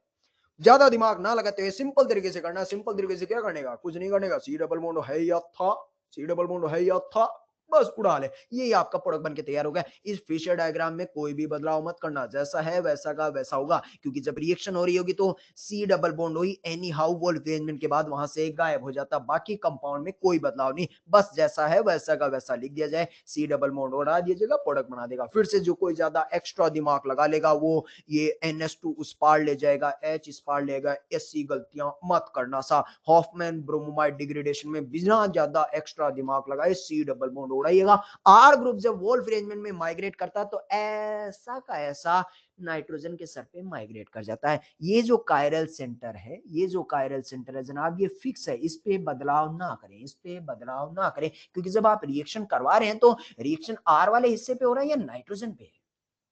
जब आप बेस का रिएक्शन करवा रहे हैं फिर एंटी बॉन्डिंग में अटैक कर रहे हैं तो ये सारा काम नाइट्रोजन के सर पे हो रहा है या आर पे हो रहा है, नाइट्रोजन के सर पे। तो ये बेचारा जो आर है इसके साथ छेड़खानी ना करें, जैसा कायरल सेंटर गिवन है वैसा का वैसा प्रोडक्ट में सजा दिया जाए, क्योंकि सारा खेल नाइट्रोजन पे ही हो रहा था। उम्मीद है 3-4 सवालों से पिक्चर पूरी की पूरी क्लियर हो चुकी होगी। हाँ बोलिएगा, हेलो। इसी के साथ हमारी एक इंपॉर्टेंट रिएक्शन का नाम था हॉफमैन ब्रोमोमाइड डिग्रेडेशन, है या था, निकल लिया भाई। प्रिपरेशन ऑफ अमीन हम पढ़ रहे थे और कितने तरीके पढ़ चुके हैं बताइए ना। अरे सुलटा दिया सर, कितने तरीके, 4 तरीके। पहला वाला Gabriel phthalimide synthesis GPS method, और दूसरा तीसरा चौथा सच बोलूं तो इनमें एक चीज कॉमन थी, चाहे कर्टियस हो, स्मिथ हो या हॉफमैन ब्रोमोमाइड, इन सब में एक चीज कॉमन थी, क्या, भेड़िया। भेड़िया वॉल्फ रिएंजमेंट, इसी रिएंजमेंट के इर्द गिर्द तीनों रिएक्शन घूमती हैं। फिर से कहूंगा कि कार्टियस स्मिथ भले ही दिमाग में रहे ना रहे, लेकिन हॉफमैन ब्रोमोमाइड डिग्रेडेशन बहुत बहुत इंपॉर्टेंट रिएक्शन है। अमाइड की रिएक्शन बेस प्लस Br2 के साथ होती है, बीच वाला सी डबल बॉन्ड उड़ा ले, प्रोडक्ट बना ले, बस हॉफमैन ब्रोमोमाइड में इतनी ही काम की चीज है। बेस 4 मोल इस्तेमाल होता है और Br2 का 1 मोल इस्तेमाल होता है। गहरी सांस लीजिएगा और चारों रिएक्शन को भीतर समाने की कोशिश कीजिएगा। 1 मिनट का ब्रेक देते हैं, गला तर कर लीजिएगा। चौधरी भी अपना गला तर कर लेता है और शांति को महसूस कीजिएगा।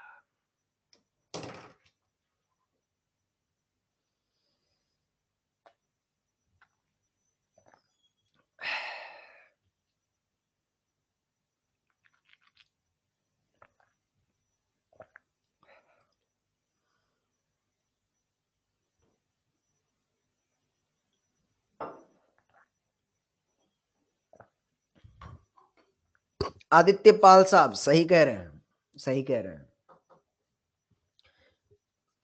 RNC था और उस आर में मिथाइल ही था, पॉइजनस गैस होता है, मिथाइल आइसोसाइनेट, करेक्ट। ठीक है साहब, तो रिलैक्स जोन का वक्त खत्म होता है और लेक्चर भी है अपने अंतिम पड़ाव की तरफ बढ़ रहा है। थोड़ा सा हिस्सा है प्रिपरेशन ऑफ अमीन में, और वो आगे जो हिस्सा आ रहा है यकीन मानिएगा आप ऑलरेडी जानते हैं, तो जितने आज के लेक्चर में काम की चीज थी वो हम आप तक पहुंचा चुके हैं। वो था वोल्फ रिएंजमेंट, आज की चीजों को क्लियर करने का आधारभूत ढांचा जो था वो भेड़िया वाला रिएंजमेंट था, जिसमें हमने 3 रिएक्शन कार्टियस स्मिथ और हॉफमैन ब्रोमोइड, जिसमें हॉफमैन ब्रोमोइड ज्यादा इंपॉर्टेंट थी। चौथा के बाद 5वां तरीका प्रिपरेशन ऑफ अमीन ही पढ़ रहे। 5वां तरीका प्रिपरेशन ऑफ अमीन, जो रिडक्शन से, जैसा ध्रुव गोयल कह रहे हैं कि सर रिडक्शन से, तो गोयल साहब आपकी फरमाइश पे हमने 5वां तरीका यही उठाया है। रिडक्शन से भी आप अमीन का निर्माण कर सकते हैं। और सुना है रिडक्शन तो पढ़ा पढ़ा लग रहा है, लग रहा है क्या? तो चलो फिर देख लेते हैं किसमें है कितना दम, कितना दिमाग में आ चुका है और कितना गायब हो चुका है। RCONS2 अमाइड की रिएक्शन LAH के साथ, गुरु साहब बताइए दीजिएगा, आर पे इतना बोल दिया सर। सी डबल बॉन्ड जो होता है अमाइड में LH के साथ जब रिडक्शन करता है तो सी डबल बॉन्ड को CS2 में कन्वर्ट करना है, CS2 में, और बाजू में NS2 लग रहा है। ये अमाइड वाला एलिंगम डायग्राम था, एल्यूमिनियम आएगा ऑक्सीजन लेके जाएगा, याद आ रहा है एलिंगम डायग्राम, हाँ साहब वो वाला फंडा है, बीच वाले सी डबल बॉन्ड को CS2 में कन्वर्ट करता है। सूर्य पटेल कह रहे हैं सर ये सुना सुना नहीं, ये सुना सुना लग रहा है। तो सौर्य साहब एक बार आप रिडक्शन वाले क्लास नोट्स देखना, ये आगे की जितनी भी चीजें बता रही है सब वहां पर क्लास नोट्स में मौजूद है। तो क्या आपने देख के बताइएगा, प्रोडक्ट को देख के बताइएगा कि आपने अमीन बना दिया है क्या? हाँ, और हम पढ़ क्या रहे थे? हमारी हेडिंग क्या थी? क्या पढ़ रहे थे? क्या पढ़ रहे थे रे भाई? हाँ, प्रिपरेशन ऑफ अमीन। तो प्रिपरेशन ऑफ अमीन में ये अमीन आखिरकार हमने बना दिया है। और क्या-क्या रिडक्शन के तरीके हो सकते हैं? तो बहुत सारे रिडक्शन के तरीके पढ़े थे। देखिए आरसीएन इसके साथ भी एलएच या एच2 मेटल लेंगे तो इसमें भी तो यही पड़ा था। टर्मिनल टी1 टी2 जो बैठे हुए नजर आए हैं, पाई बॉन्ड उड़ा ले, एच चिपका ले, एच2 मेटल हो या एलएच हो, साइनाइड का पोलर पाई बॉन्ड है तो मेटल भी रिडक्शन कर देगा, एलएच भी कर देगा, पाई बॉन्ड उड़ा ले, एच चिपका ले, पाई बॉन्ड उड़ा ले, एच चिपका ले। कितना पाई बॉन्ड है? एक ठो या दो ठो? एक ठो या दो ठो? दो ठो है तो दो बार पाई बॉन्ड उड़ाएंगे, दो बार एचएस लगाएंगे तो R C S two N S two. और देखेंगे तो पोलर पाई बॉन्ड में आर एनओ टू यकीन मानेगा एल एच हो या एस टू मेटल हो, ये भी इनका रिडक्शन करके आर एन एस टू में ही कन्वर्ट कर देता है। याद आ रहा है क्या रे? एल एच दुनिया की हर पोलर पाई बॉन्ड का रिडक्शन करता था, दुनिया की हर पोलर पाई बॉन्ड का। तो ये तो मैं गिने चुने एग्जाम्पल ले रहा हूँ क्योंकि आज मेरा मकसद है वो अमीन बनाना, तो मैं उन्हीं एग्जाम्पल को उठा रहा हूँ जहां पर अमीन बन रहा होता। तो ये अमीन बन रहा है। अच्छा एनओ में भी अमीन बन रहा होता है। हाँ, आशीष कुमार साहब ने बोला सर ज्ञान वाला। तो देखिए कहने को ये सारे ज्ञान ज्ञान से ही है, लेकिन ये ज्ञान इतना भीतर जा चुका है कि अब मेरे को ये उंगलियों पे आ चुका है। अब सर ये आर एनओ टू में आर क्या हो सकता है? कुछ भी ले ले भाई, कार्बन की लड़, ओपन चेन, क्लोज चेन, कोई सीमाएं नहीं है। जैसे कि आर की जगह तू बेंजीन डाल दे, कोई फर्क नहीं पड़ता। एल एच ले, एस एन मेटल, मेटल के साथ आप पैलेडियम एच टू मेटल ले लीजिएगा, S N H C L, S N H C L ध्यान दीजिएगा ये स्टीफन वाला था, लेकिन स्टीफन में essential two H C L था, ये S N H C L है, मतलब कब पार्शियल करेगा ये कंप्लीट। ये कंप्लीट वाला, हाँ, 4 हाइड्रोजन वाला था, तो जितनी चाहिए वो सब ले लीजिएगा। तो आर एन ओ टू को ये भी आखिरकार आर एन एस टू में ही कन्वर्ट कर देगा। तो ये सारे के सारे एस एन मेटल है, यकीन मानिएगा। F E B D block के ही मेटल है, ये metal plus H C L, ये सारा का सारा काम वही करते चले जाएंगे। NO2 का रिडक्शन NH2 में बारी बारी से आप हर बार अमीन ही बना रहे हैं, अमीन अमीन अमीन अमीन ही बनते चले जा रहे। तो ये रिडक्शन के जितने भी मेथड है ए बी सी डी, यकीन मानिएगा ये सब पहले पढ़ा चुका हूं, ऑलरेडी पढ़ा चुका हूं, जस्ट वापस लिखा सिर्फ और सिर्फ रिवीजन के मकसद से। उम्मीद है ये यादों में वापस समा रहा होगा। हाँ बोलिएगा। हाँ, समा रहा है। देखिएगा सृष्टि जी ने एक नया तरीका बताया है जो चौधरी ने नहीं लिखा कि सर इमाइन के साथ NaBH4 का रिएक्शन करके भी तो हम अमीन का निर्माण कर सकते हैं। हाँ, NaBH4 चार लोग का करता था, एल्डिहाइड, कीटोन, एसिड क्लोराइड और इमाइन। और अगर इमाइन की रिएक्शन NaBH4 के साथ करेंगे तो वो भी आपका अमीन का निर्माण कर देंगे। हम तो गिने चुने एग्जाम्पल आपके सामने रख रहे हैं, बाकी आप जितने तरीके सोचने हैं वो सब सोच सकते हैं, सब सोच सकते हैं।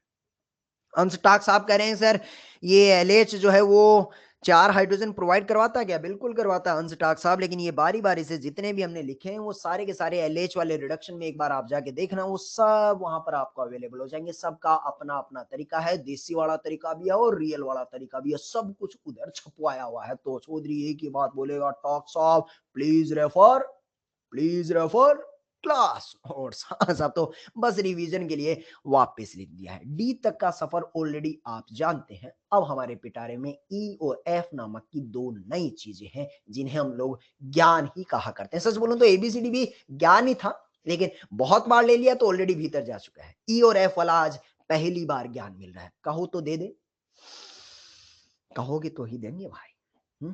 दे दें, झेल लोगे, याद हो जाएगा। सर पहला दिन है ना, तो पहले दिन याद नहीं होता, लेकिन 2-3 बार आएगा तो अपने आप याद हो जाएगा, अपने आप याद हो जाएगा। तो ज्ञान देते हैं आपको। ई वाला सुनना, बेंजीन का डब्बा, इस पे 2 NO2 लगे और दोनों NO2 एक दूसरे के रेस्पेक्ट में मेटा पोजीशन पे लगे और इसकी reaction NH4 whole twice S अथवा अमोनिया डॉट H2S के साथ इसी चीज को वापस लिखा है, इसी चीज को NH4 होल ट्वाइस S को ही अमोनिया डॉट H2S भी लिखा जा सकता है। तो ये एक्चुअली दोनों NO2 का नहीं, एक ही NO2 का रिडक्शन करता है। सर कौन से का करना है? ऊपर वाला, नीचे वाला, या कोई सा भी कर दीजिएगा, लेकिन एक का करा ले, एक का बचा ले, एक का करा ले, एक का बचा ले, कोई से भी एक का करा ले। एक NO2 का रिडक्शन करा ले, एक NO2 का रिडक्शन करा ले, एक NO2 का रिडक्शन करा ले और एक NO2 को बचा ले। कोई से को भी बचा ले और कोई से को भी करा ले। साहब ये दोनों का नहीं, एक का ही कर पाता है। ये ज्ञान है, ज्ञान है। ऐसे ही बेंजीन के डब्बे पे अगर आपका NO2 होता है और अगर आपने SnHCl, FeHCl वो सब ले लिया तो इसका कंप्लीट रिडक्शन NH2 तक ले जाता है। इसी के साथ जिंक ले लेते हैं और NH4Cl के साथ लेते हैं। एनसीईआरटी में कक्षा 12 में तो ये इसका कंप्लीट नहीं, ये पार्शियल करता है और इसे NHOS तक ही ले पा पाता है। ई और एफ वाले हैं वो एडवांस ओरिएंटेड ज्ञान है, जेई मेन से ऊपर उठे हुए ज्ञान है। बोले तो हैं तो आखिरकार ज्ञान ही, मतलब अगर कोई पूछे कि साहब इनका क्या करना है, तो चौधरी ने इशारे इशारे में काफी कुछ कह दिया। क्या करना है? गहरी सांस लेना और सांसों ही सांसों में ज्ञान है या भीतर समाया। समाया दो NO2 होंगे, NH4 होल ट्वाइस एस होगा, तो एक का कराल एक का बचाल है। जिंक आएगा NH4Cl, तो कंप्लीट या पार्शियल, पार्शियल पार्शियल होगा तो NHOS तक ही रिएक्शन खत्म होता हुआ नजर आएगा। इसी के साथ रिडक्शन का भी ज्ञान हो या प्रिपरेशन ऑफ अमीन भी हो, है या था। एक अंतिम ज्ञान जो लीक से हटकर, अमीन चैप्टर से हटकर है, कहो तो वो दे देते हैं और सिनेमा समाप्त करते हैं। दे दिया जाएगा। बस अंतिम ज्ञान है, महज 1 या 2 मिनट का ही है, और उसके बाद आज का डिस्कशन शुरुआत कर लेते हैं साहब। समय अपनी सीमाओं के पार जा रहा है, तो ज्ञान को देखना साहब। ज्ञान वाली कहानी, वोल्फ बोटल टेस्ट, ज्ञान नंबर 2 ही समझ लीजिएगा इसको। ये भी एक ज्ञान है। सर ज्ञान नंबर 1 कहाँ है? ये ज्ञान नंबर 1 यही तो था। ये लास्ट वाले ज्ञान ही तो थे, वो ज्ञान थे, तो इसको ज्ञान नंबर 2 समझ लीजिएगा। सर ये जो ज्ञान है, ये अमीन चैप्टर का नहीं है साहब, अलग अपना ही इंडिपेंडेंट ज्ञान है, बस चलते फिरते ऐसा ही दे दिया है। इसे वोल्फ बोटल टेस्ट कहा जाता है। एक्चुअली वही भेड़िया, काफी काम किया है भेड़िया ने। वो भेड़िया वोल्फ किश्नर रिडक्शन में भी था, वो भेड़िया आज वोल्फ रीअरेंजमेंट में भी आया, और यही भेड़िया वोल्फ बोटल टेस्ट में भी है। क्या करता है चलिए दिखाते हैं। वोल्फ बोटल जो टेस्ट होता है, एक्चुअली ये एल्केन, एल्किन और टर्मिनल पोजीशन पे अगर आपका एल्काइन होता है, तो उनको सेपरेट करने के काम आता है, सेपरेट करने के काम आता है। अब कैसे सेपरेट किया जाता है, तो ये भी दिखा देते हैं आपको। लेबोरेटरी में एक नुकीला बोतल होता है, हमने तो हालांकि चौकोर बनाया है, लेबोरेटरी में ये नुकीला बोतल होता है, इसको वोल्फ बोतल कहा जाता है। और इस बोतल में एक पार से आप एल्केन, जितना जितना बोल रहे हैं साथियों उतना ही सुनना, आगे नहीं देखना, इधर नहीं देखना है, जितना बोलना है वहां नजरें गड़ाए रखना साहब। बोले तो इधर से चलिए छुपा लेते हैं, वरना तो शुक्ला देखेगा ही उसको। हाँ, हमारा एक टेस्ट ट्यूब है, और इसमें एक पार से आप एल्केन डालते हैं, एल्कीन भी डालते हैं और एल्काइन भी। एल्काइन आपका टर्मिनल वाला एल्काइन रहता है। बोतल में एक पार से डालते हैं, और इस बोतल में पेंदे में आपका CuCl प्लस NH4OH लगा रहता है। पेंदे में ऐसा सॉल्यूशन डाल देते हैं। अब इस पार से एल्केन, एल्किन और एल्काइन डालेंगे, तो किसी जमाने में आपको याद आता, हमने टोलन पढ़ा था, टोलन आफत वाला। हाँ बोलिए। और वो टोलन टर्मिनल एल्काइन के साथ है, व्हाइट पीपीटी दिया करता था। उसी टोलन के बाजू में हमने सीयू वाला भी पढ़ा है रे बाबा। टोलन वाला टर्मिनल एल्काइन के साथ व्हाइट पीपीटी देता, जबकि कॉपर वाला हाँ, कमल नायन को करेक्टली याद है सर, रेड पीपीटी देता था। तो ये कॉपर जो है ना, CuCl, ये एल्केन और एल्कीन के साथ तो रिएक्शन नहीं करेगा, लेकिन एल्काइन को झपट लेगा और एल्काइन की रिएक्शन करवा के और उसके साथ रेड पीपीटी दे देगा। एल्काइन के साथ पीपीटी दिया, मतलब एल्काइन को पेंदे में पकड़ के बैठ गया। एल्काइन यहीं पर पीपीटी के फॉर्मेट में पेंदे में रह जाएगा, यानी जब बीकर से बाहर आउटपुट वाली जो नली होगी, उस नली में एल्काइन में वहीं जकड़ लिया गया है, बीकर से बाहर एल्केन और एल्कीन ही बाहर निकल पाएगा। ठीक, इन तीनों को सेपरेट करना था, तो एक को तो झपट लिया है, बाहर एल्केन एल्कीन आया। सर इनको कैसे सेपरेट करेंगे, तो चलिए इनको फिर से दूसरी बोतल के भीतर दे मारते हैं।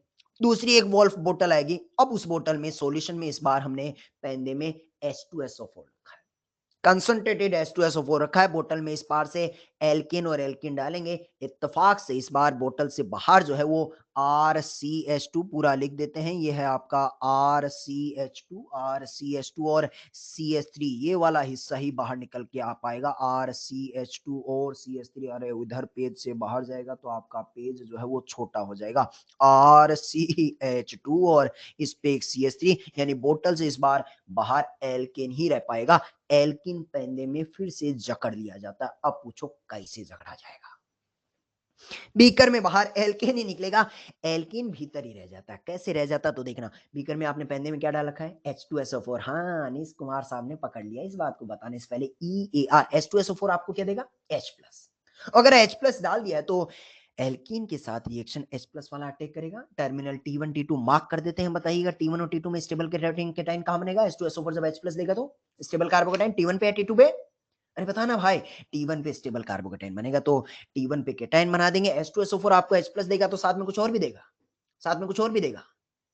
HSO4 तो उसी केटाइन पे आपका HSO4 लगे हाथ चिपकता हुआ नजर आएगा। केटाइन बना और इसी के सर पे HSO4 चिपक जाएगा।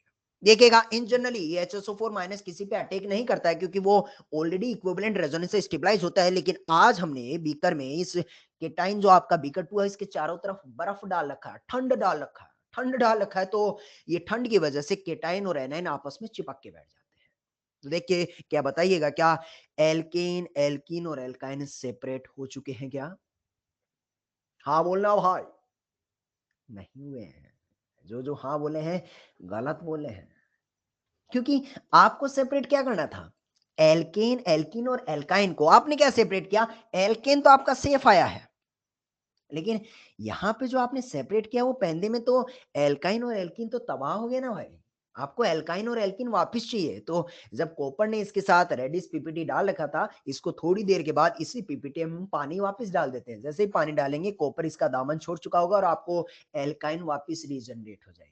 ऐसे ही ये जो HSO4 इसके बाजू में चिपका हुआ था ना, जो ठंड लगी हुई थी बर्फ के गोले हटा देते हैं और आग डाल देते हैं। जैसे आग डालेंगे तो ठीक वैसे जैसे डिहाइड्रेशन ऑफ अल्कोहल में होता था, केटाइन के बाजू वाली पोजीशन अल्फा पोजीशन से हाइड्रोजन उड़ा ले, पाई बॉन्ड बना ले। केटाइन के बाजू अल्फा पोजीशन से हाइड्रोजन उड़ा ले, पाई बॉन्ड बना ले, तो RCH डबल बॉन्ड CH2 वापस एल्कीन जनरेट होता। हाँ, अब जाके फाइनली आपका एल्काइन, एल्कीन और एल्कीन जो है वो सेपरेट होके तैयार हो गए। इस एक्सपेरिमेंट का नाम होता है वॉल्फ बॉटल टेस्ट। सर इसमें क्या दिमाग में रखना है? थोड़ा अजीब सा लग रहा है, इतना दिमाग में रखना क्या? इसमें कुछ भी नहीं दिमाग में रखना है। अगर कोई आपसे पूछे वॉल्फ बॉटल टेस्ट पे क्या सवाल बन सकता है, इतना ही बन सकता है, इससे ज्यादा कुछ नहीं बनेगा। एल्केन, एल्कीन और टर्मिनल एल्काइन को सेपरेट करने के एक टेस्ट का नाम होता है वोल्फ बॉटल टेस्ट। काम खत्म हो गया, बस इससे ज्यादा कुछ भी जरूरत नहीं है। अब अगर हम सिर्फ इतना लिख देते कि साथियों देखो एक ज्ञान है वोल्फ बॉटल टेस्ट जो एल्केन, एल्कीन और टर्मिनल एल्काइन को सेपरेट करने के काम आता है, तुरंत उधर से कोई ना कोई आ ही जाता और बोलता सर कैसे, सर कैसे सेपरेट हुआ? तो सर ने नीचे बोल दिया कि ऐसे सेपरेट हुआ, ऐसे सेपरेट हुआ। चमक गया। इस सेपरेशन के बाद इस पे हल्का सा काटोस मार देना, अपने को इसकी जरूरत नहीं है। क्या करने का? बस इतना दिमाग में रखने का कि एल्केन, एल्कीन और टर्मिनल एल्काइन को सेपरेशन के काम आता है। इतनी ही बात थी। ज्ञान के साथ ना केवल ज्ञान बल्कि सिनेमा भी है या था समाप्त हो जाता है। सिनेमा समाप्त हो जाता है। और कहो तो अगली क्लास जो कि डेली डेली आजकल मुलाकात हो रही है, आज का होमवर्क तो हम डिस्कस करेंगे ही करेंगे, अगली क्लास का भी कुछ होमवर्क आपको दे दिया जाए साथियों। होमवर्क के नाम पे होगा सीट में आज हम चर्चा करेंगे एक्सरसाइज S1 की। तो S1 खत्म होने के बाद हाइड्रोकार्बन की सीट में आपको जो अगली एक्सरसाइज नजर आएगी, लोग उसे क्या कहा करते हैं? क्या कहा करते हैं? JEE Mains. तो जेई मेंस की सीट में क्वेश्चन नंबर 1 से लेके और कितना दे दिया जाए? 15 सवाल। डेली डेली का 15 चलेगा? 15 ले लेते हैं। 20 थोड़ा ज्यादा हो जाएगा क्योंकि मुलाकातें डेली हो रही हैं, डेली हो रही हैं और आपको बाकी सब्जेक्ट भी संभालने होते हैं, इसलिए 15 काफी है। उम्मीद है 15 तो करके आएंगे, पक्का? ठीक है। तो अब आज का डिस्कशन भी खोल लेते हैं। आज आपके पास जो डिस्कशन में था जनाब, वो क्या क्या मौजूद था? हमारे पास आज जो था वो एक S1 का सीट था। ये लेक्चर हम आपको डाल देते हैं साहब, हैंड आउट पहले अपलोड कर देते हैं और फिर डिस्कशन भी खोल लेते हैं। बिल्कुल दे देते हैं। ये लीजिएगा। अच्छा, जिन लोगों ने महीने दर महीने पूरा साल गुजर गया होगा, उनको आज भी नहीं पता होगा कि व्हाट्सएप के अलावा भी आपको हैंडआउट मिलते हैं जो चौधरी हर बार इस एलन के प्लेटफॉर्म पे अपलोड करता है। वो हैंडआउट आपको एलन के सी सेट नामक वेबसाइट पे मिलेंगे साथियों। सी सेट, उसको खोलेंगे, वहां पर स्टडी मटेरियल या डिजिटल मटेरियल जो भी है वहां पर जाके आपको ये हैंडआउट नसीब होता है। ऐसा ना सोचे सर वीडियो के नीचे तो कहीं हैंड आउट है ही नहीं, वो सी सेट में जाके सेव होता है। हम जितने भी हैंड आउट है पहले दिन से लेके आज तक के, वो सारे के सारे आपके सी सेट पे अवेलेबल है।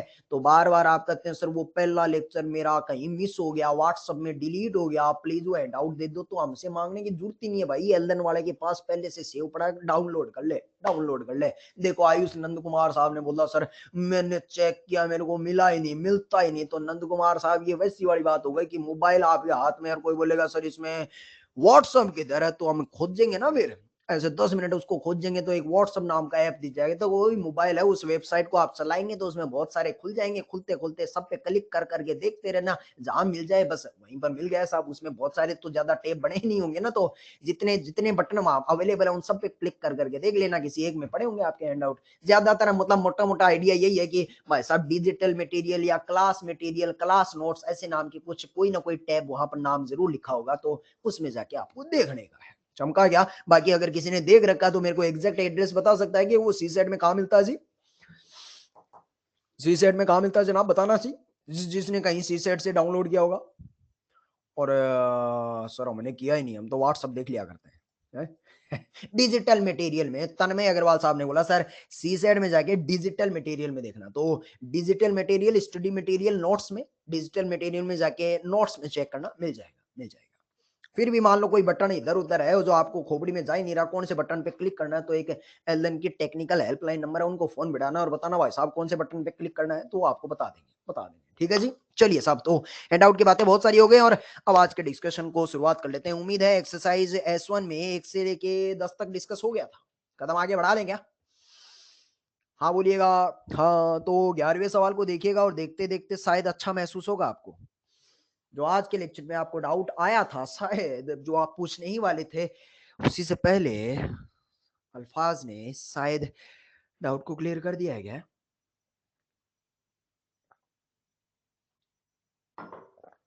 और चौधरी डेढ़ चाणा निकला रे हैं?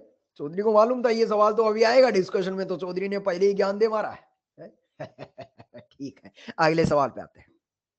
अगला सवाल क्वेश्चन नंबर 12 वो बोल रहा है कौन सा रिएजेंट है जो कैन नॉट पे अंडरलाइन करे, कैन नॉट पे अंडरलाइन करे है, कैन नॉट बोल रहा है कि कौन सा ऐसा रिएजेंट है जो ट्रिपल बॉन्ड की पोजीशन को लोकेट नहीं कर पाएगा। अर्पित कुमार बोल रहे हैं सर Br2CCl4 है उससे फर्क नहीं पड़ पाएगा कि वो टर्मिनल पे है या नॉन टर्मिनल पे है, बाकी सबसे आइडिया लग जाएगा। ओजोनोलाइसिस CO2 गैस रिलीज करता है, टर्मिनल पे होगा तो, और केमेनोफोर भी वही करता है। बाकी लोग बोल रहे हैं सर हो गया, आगे बढ़िएगा। अगला वाला देखिएगा, ये क्वेश्चन नंबर 13 और क्वेश्चन नंबर जो 14 है ना वो एग्जैक्टली सेम ही सवाल है, और ये वही सवाल है जो हमने ज्ञान दिया था आपको, टर्मिनल से नॉन टर्मिनल, नॉन टर्मिनल से वापस टर्मिनल, तो वो एल्कोहलिक केवेच और NaNH2 काम किया करते थे। अच्छा इधर से इधर जाएं या इधर से इधर जाएं, चौधरी ने एक मैकेनिज्म बताया था, एक्सप्लेनेशन, हालांकि कहा था दिमाग में नहीं रखना था, वो एक्सप्लेनेशन क्या था कि यहाँ से एक हाइड्रोजन भगाते हैं, नेगेटिव चार्ज बनाते हैं, convert negative into pi, pi into negative, फिर इस कार्बन पे हाइड्रोजन वापस लगाते हैं। हाइड्रोजन का रिमूवल क्या कह सकता हूँ, डीप्रोटोनेशन हुआ है। हाइड्रोजन का वापस ऐड करना क्या कह सकता हूँ, प्रोटोनेशन हुआ है। तो एक्चुअली ये क्वेश्चन नंबर 13 में वही वाली बात लिख रहा है कि ट्रिपल बॉन्ड जब आजू से बाजू जाएगा तो क्या क्या होता है, तो removal and re addition of hydrogen proton, ये यही प्रोसेस होता है। तो 13 एंड 14 दोनों सेम ही सवाल है, सेम ही सवाल है। उम्मीद है 14 तो हो गया होगा, लेकिन 13 लैंग्वेज से डिटेक्ट नहीं कर पा रहे होंगे। क्वेश्चन नंबर जो 15 है वो 11वीं क्लास की एनसीईआरटी के एक छोटा सा ज्ञान है वो ज्ञान सुखना जी। किसी भी कंपाउंड का जो ऑक्टेन नंबर होता है, वो ऑक्टेन नंबर होता है उस कंपाउंड में, उस मिक्सर में आइसो ऑक्टेन का कितना परसेंटेज होता है। जितना भी मिक्सर में आइसो ऑक्टेन का परसेंटेज होता है वही उस कंपाउंड का, उस मिक्सर का ऑक्टेन नंबर कहलाता है। ये छोटा सा ज्ञान था, तो आइसो ऑक्टेन इसमें 70% है, तो यही इसका आंसर हो गया। सर इसका कहाँ इस्तेमाल होता है, दोबारा रिपीट करते हैं शुक्ला साहब। किसी भी मिक्सचर में जो आइसो ऑक्टेन कंपाउंड की मात्रा होती है वही इस कंपाउंड का ऑक्टेन नंबर कहलाता है। पेट्रोलियम इंडस्ट्री में इस्तेमाल होता है, जो गाड़ी में आप पेट्रोल डीजल भरवाते हैं, जो पेट्रोल होता है एक्चुअली उसमें यही कंपाउंड का मिश्रण होता है। कहा जाता है कि जिस पेट्रोल का ऑक्टेन नंबर अच्छा होता है उस पेट्रोल की क्वालिटी अच्छी होती है, और वो कई साल के बाद जब गाड़ियां पुरानी नहीं हो जाती, डीजल वाली गाड़ियां 5-7 साल के बाद तो इंजन खड़खड़ाने लगता है, आवाज अपनी आवाज करने लगती है गाड़ी। तो अगर आपने बढ़िया क्वालिटी का पेट्रोल उसमें डालते हैं तो उसका ऑक्टेन नंबर अच्छा होगा, तो वो इंजन से आवाज थोड़ी कम आती है। अगर आपने कहीं बढ़िया पेट्रोल पंप पे कोई हाईफाई सिटी में डाला होगा तो पेट्रोल डालने के बाद आपको 1-2 रुपए का पाउच भी मिलता है, तो वो जो पाउच होता है उसमें anti knocking reagent higher isooctane percentage वाले क्वालिटी वाला डाल करके वो पाउच देते हैं। उससे क्या होता है, एंटी नॉकिंग मतलब, नॉकिंग कहते हैं आवाज खड़खड़ाना, एंटी नॉकिंग मतलब आवाज को रिड्यूस करना। तो जितना ज्यादा आइसो ऑक्टेन का परसेंटेज होता है उसमें इंजन में आवाज करने की टेंडेंसी उतनी कम हो जाती है। तो ये हमारी पेट्रोलियम इंडस्ट्री में इस्तेमाल होता है, जो अपनी गाड़ियों के लिए बढ़िया खबर लेके आता है। ऑक्टेन नंबर अच्छा होगा तो पेट्रोल खराब होगा या बढ़िया वाला, ऑक्टेन नंबर जितना ज्यादा होगा पेट्रोल खराब होगा या बढ़िया वाला, बढ़िया वाला होगा, बढ़िया वाला होगा। तो ये हमने एक आपको चलते फिरते एक बढ़िया एक जनरल नॉलेज वाली बात बता दी है। चलिए साथियों अगले सवाल पे आते हैं। क्वेश्चन नंबर 14 जो है एक्चुअली टेक्निकली 14 वाले में देखेंगे तो ये सवाल में थोड़ा सा लोचा है। ये हमारा पर्सनल सजेशन है कि क्वेश्चन नंबर 16 को आप काट दें। जो सवाल में टेक्निकल एरर की वजह से इस सवाल की मूल भावना जिसके साथ ये सवाल बनाया गया था वो सवाल सुलट गया, तो 16वें वाले सवाल को उड़ा दें, उड़ा दें। क्वेश्चन नंबर 17 17 हाँ कोठारी जो कह रहा बोनस दे दे चौधरी 17 हो गया। क्वेश्चन नंबर 18 बस बताते रहना साहब, 17 18 19 जहां भी डाउट आ जाए बता दीजिएगा। सब डन डना डन डन डना डन। अनीश कुमार साहब बी में डाउट है, कौन से के बी में डाउट है? 17 या 17 का बी, 17 का बी बोल रहा है कि ओपन चेन एल्केन में ओड मेंबर वाले कार्बन बनाने हैं, कोलबे से क्या ओड मेंबर वाले बनाए जा सकते हैं? जनाब देखिएगा कोलबे में जब आप देखते हैं तो RCOO माइनस ऐसा बनाते हैं तो ये बनाता है RCOO फ्रेडिकल, RCOO फ्रेडिकल से आप फ्रेडिकल CO2 उड़ा ले, R फ्रेडिकल बना ले। अब जब R फ्रेडिकल बनाते हैं तो फाइनल प्रोडक्ट जो बनता है वो आपका RR बनता है। बताइएगा साहब RR जो प्रोडक्ट बना है, कुछ भी ले लीजिएगा, अगर सेम चीज को डबल करेंगे तो ये जो प्रोडक्ट बनेगा ये इवन संख्या में बनेगा या ऑड में? बताइएगा ना। हमेशा ये इवन में बनेगा। मान लीजिएगा आर में आपके 4 कार्बन है तो प्रोडक्ट में डबल होंगे 8 इवन है। मान लीजिएगा आर में आपके 3 कार्बन है तब भी उसका जब डबल करेंगे तो वो 6 इवन ही आएगा। मतलब किसी को भी आप डबल करेंगे तो हमेशा इवन ही आएगा। यानी वुड्स लीजिएगा या कोलबे लीजिएगा हमेशा इससे आप इवन वाला ही जनरेट कर सकते हैं। इसे बोला not good, not good odd के लिए नॉट गुड है तो मतलब इनडायरेक्टली बोला इवन वाला। तो ए और बी दोनों आंसर हो जाएगा। अनिश कुमार साहब ने बोला ओके सर। क्वेश्चन नंबर 18 के बाद 19 और 20 में कोई डाउट है तो बताइए भाई साहब। 20 वाला वो है कौन सा वाला? ये बेयर रिएजेंट के बाजू वाला, बेयर के बाजू वाला। बेयर के बाजू वाला क्या करता है? 2 OH ऐड करना होता है, अल्टीपल्टी या सेम साइड ऐड करना होता है। ध्यान रहे वन इक्विवेलेंट लिया, वन इक्विवेलेंट लिया तो उस साइड जाएंगे जहां खुली खुली हवा होगी, खुली खुली हवा होगी। तो खुली खुली हवा बताइएगा साहब आजू में या बाजू में? आजू में या बाजू में? हाँ बाजू में, खुली खुली हवा इधर है। सर ये कोरे हाउस क्या वाला है? फिर से गजनी हो गया रे भाई। किसी जमाने में हमने ग्रिग्नार्ड पढ़ा था, RMGX। हाँ कमल नयन बजोरिया साहब ने बता दिया है ग्रिग्नार्ड आपको R माइनस देता है। ऐसे ही R2CuLi, R2CuLi गिलमांस बोलते हैं इसको।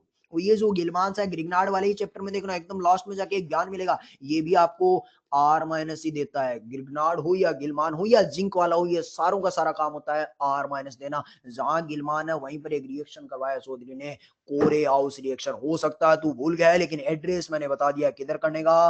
Please refer Grignard notes, Grignard वाले चैप्टर के एकदम लास्ट में एक ज्ञान दिया गया है, वहां मिलेगा आपको गिलमान और कोरे हाउस। हाँ यस ने तो ये भी बता दिया सर फुदकने वाला फ्रैंकलिन। याददाश्त देखिएगा, जनता ने मेहनत तो किया, मानना पड़ेगा साहब। चलिए अगले सवाल पे बोलते हैं। अगला सवाल बोल रहे सर O2 कितना चाहिए होता है? ये सवाल लल्लू था रे भाई। आयुष कुमार साहब ये कंबशन वाली रिएक्शन है। How much volume of air, ethane को इथेन बोले तो CH3 ऐसा है। अब CH3 में आप O2 की रिएक्शन करवाएंगे तो ये पूरा का पूरा CO2 प्लस H2O में कन्वर्ट कर देगा। अच्छा ध्यान रहे अब आप मोल कन्वर्ट कर लेंगे फिजिकल केमिस्ट्री, लेकिन ध्यान रहे इसने एयर पूछा है तो O2 उसमें 20% ही है। यानी O2 के जितने भी मोल आएंगे अगर आपको एयर चाहिए तो एयर उसका 5 गुना हो जाएगा, क्योंकि एयर में O2 अगले ने लिखा है कि 20% ही है। आपसे सवाल O2 का पूछता तो O2 बता देते, लेकिन उन्होंने पूछा कि how much volume of air, air तो O2 जितना भी निकल के आए इधर से फिजिकल केमिस्ट्री से उसका 5 गुना एयर हो जाएगा। ठीक है जी, ठीक है आगे बढ़ते हैं। क्वेश्चन नंबर 20 के बाद 21वां, 21वां वाला हो गया होगा। सी डबल बॉन्डो को CH2 में कन्वर्ट करना क्या बनेगा? लल्लू नहीं शुक्ला जी बोल रहे हैं सर ये तो महा लल्लू है। सी डबल बॉन्डो को CH2 में कन्वर्ट करने के लिए एक नहीं दो नहीं 4 लोग आया करते थे। चलो भाई अगला वाला देखें तो 20 तक ही था क्या रे कि आगे भी था?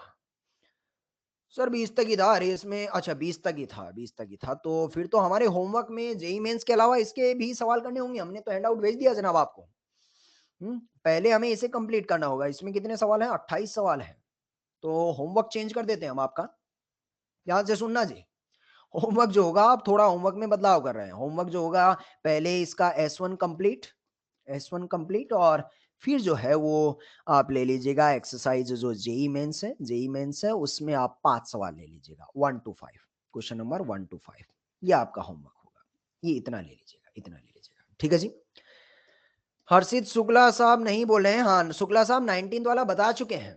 19 वाले में देखेंगे तो वो पहले O2 निकाल लीजिएगा और एयर उसका 5 के गुना कर दीजिएगा। आयुष नंद कुमार साहब, क्वेश्चन नंबर 17 का सी गिलमांस रिएजेंट ग्रिग्नार्ड के ज्ञान में मिलेगा। कोरेहाउस रिएक्शन एग्जैक्टली वही मिलेगी, बता चुके हैं। तो समय अपनी सीमाओं को लांघ रहा है, तो बेहतर है हम यहीं पर रुक जाएं। हमारे एक रेस का डिस्कशन था, रेस नंबर 21 उसका डिस्कशन कल की क्लास में रख लिया जाएगा। कल की क्लास में आप ये वाला होमवर्क लगा के आएंगे, S1 कंप्लीट हो जेईई मेंस के 5 सवाल और रेस का डिस्कशन भी अगली क्लास में करेंगे, जरूर करेंगे। उम्मीद है होमवर्क आप लगा के आएंगे क्या? जरूर लगाते रहना है, डेली डेली हमारी मुलाकातें होती रहेंगी। चैप्टर बड़े छोटे छोटे से ही आ रहे हैं, छोटे छोटे से ही चैप्टर हैं, तो ये धीरे धीरे आपके सुलटते हुए भी चले जाएंगे और आपको एहसास भी नहीं होता रहेगा। तो बेहतर है वक्त पे ही आप होमवर्क लगा लें, तो आपको बेनिफिट होगा, अन्यथा तो फिर बिछड़ते चले जाएंगे। अब एक जेन्युइन सा डाउट है कि सर छोटे छोटे से ही चैप्टर आ रहे हैं, तो फिर ये भी बता दो ना कि आमीन पे पर्दा कब गिराओगे। तो खुशखबरी है हमारे पास, ठीक अगले लेक्चर में, कल के लेक्चर में आमीन भी सुलटा देंगे। कार्बोक्सिलिक एसिड भी सुलटा है, आमीन भी सुलट जाएगा और फिर अपन श्री गणेश करेंगे किसका? बायोमोलिक्यूल का। तो बायोमोलिक्यूल भी धीरे धीरे वक्त के साथ सुलट ही जाएगा, मतलब भारी वाला नहीं है। बायोमोलिक्यूल में भी यही 2 से 3 लेक्चर लगना है, तो बायोमोलिक्यूल भी सुलटेगा। ज्यादा टेंशन नहीं मारने चौधरी, जितना पढ़ा रहा है तेरा फर्ज है उतना खोपड़ी में जाएगा। बाकी क्या क्या आएगा ये चौधरी के दिमाग में ऑलरेडी फिक्स है। रेगुलर मुलाकातें होती रहेंगी, तो अब दिन कम नहीं है, बहुत है हमारे पास। ठीक है जी, चलिए साहब, मस्त रहें, स्वस्थ रहें, जिंदाबाद और राधे राधे।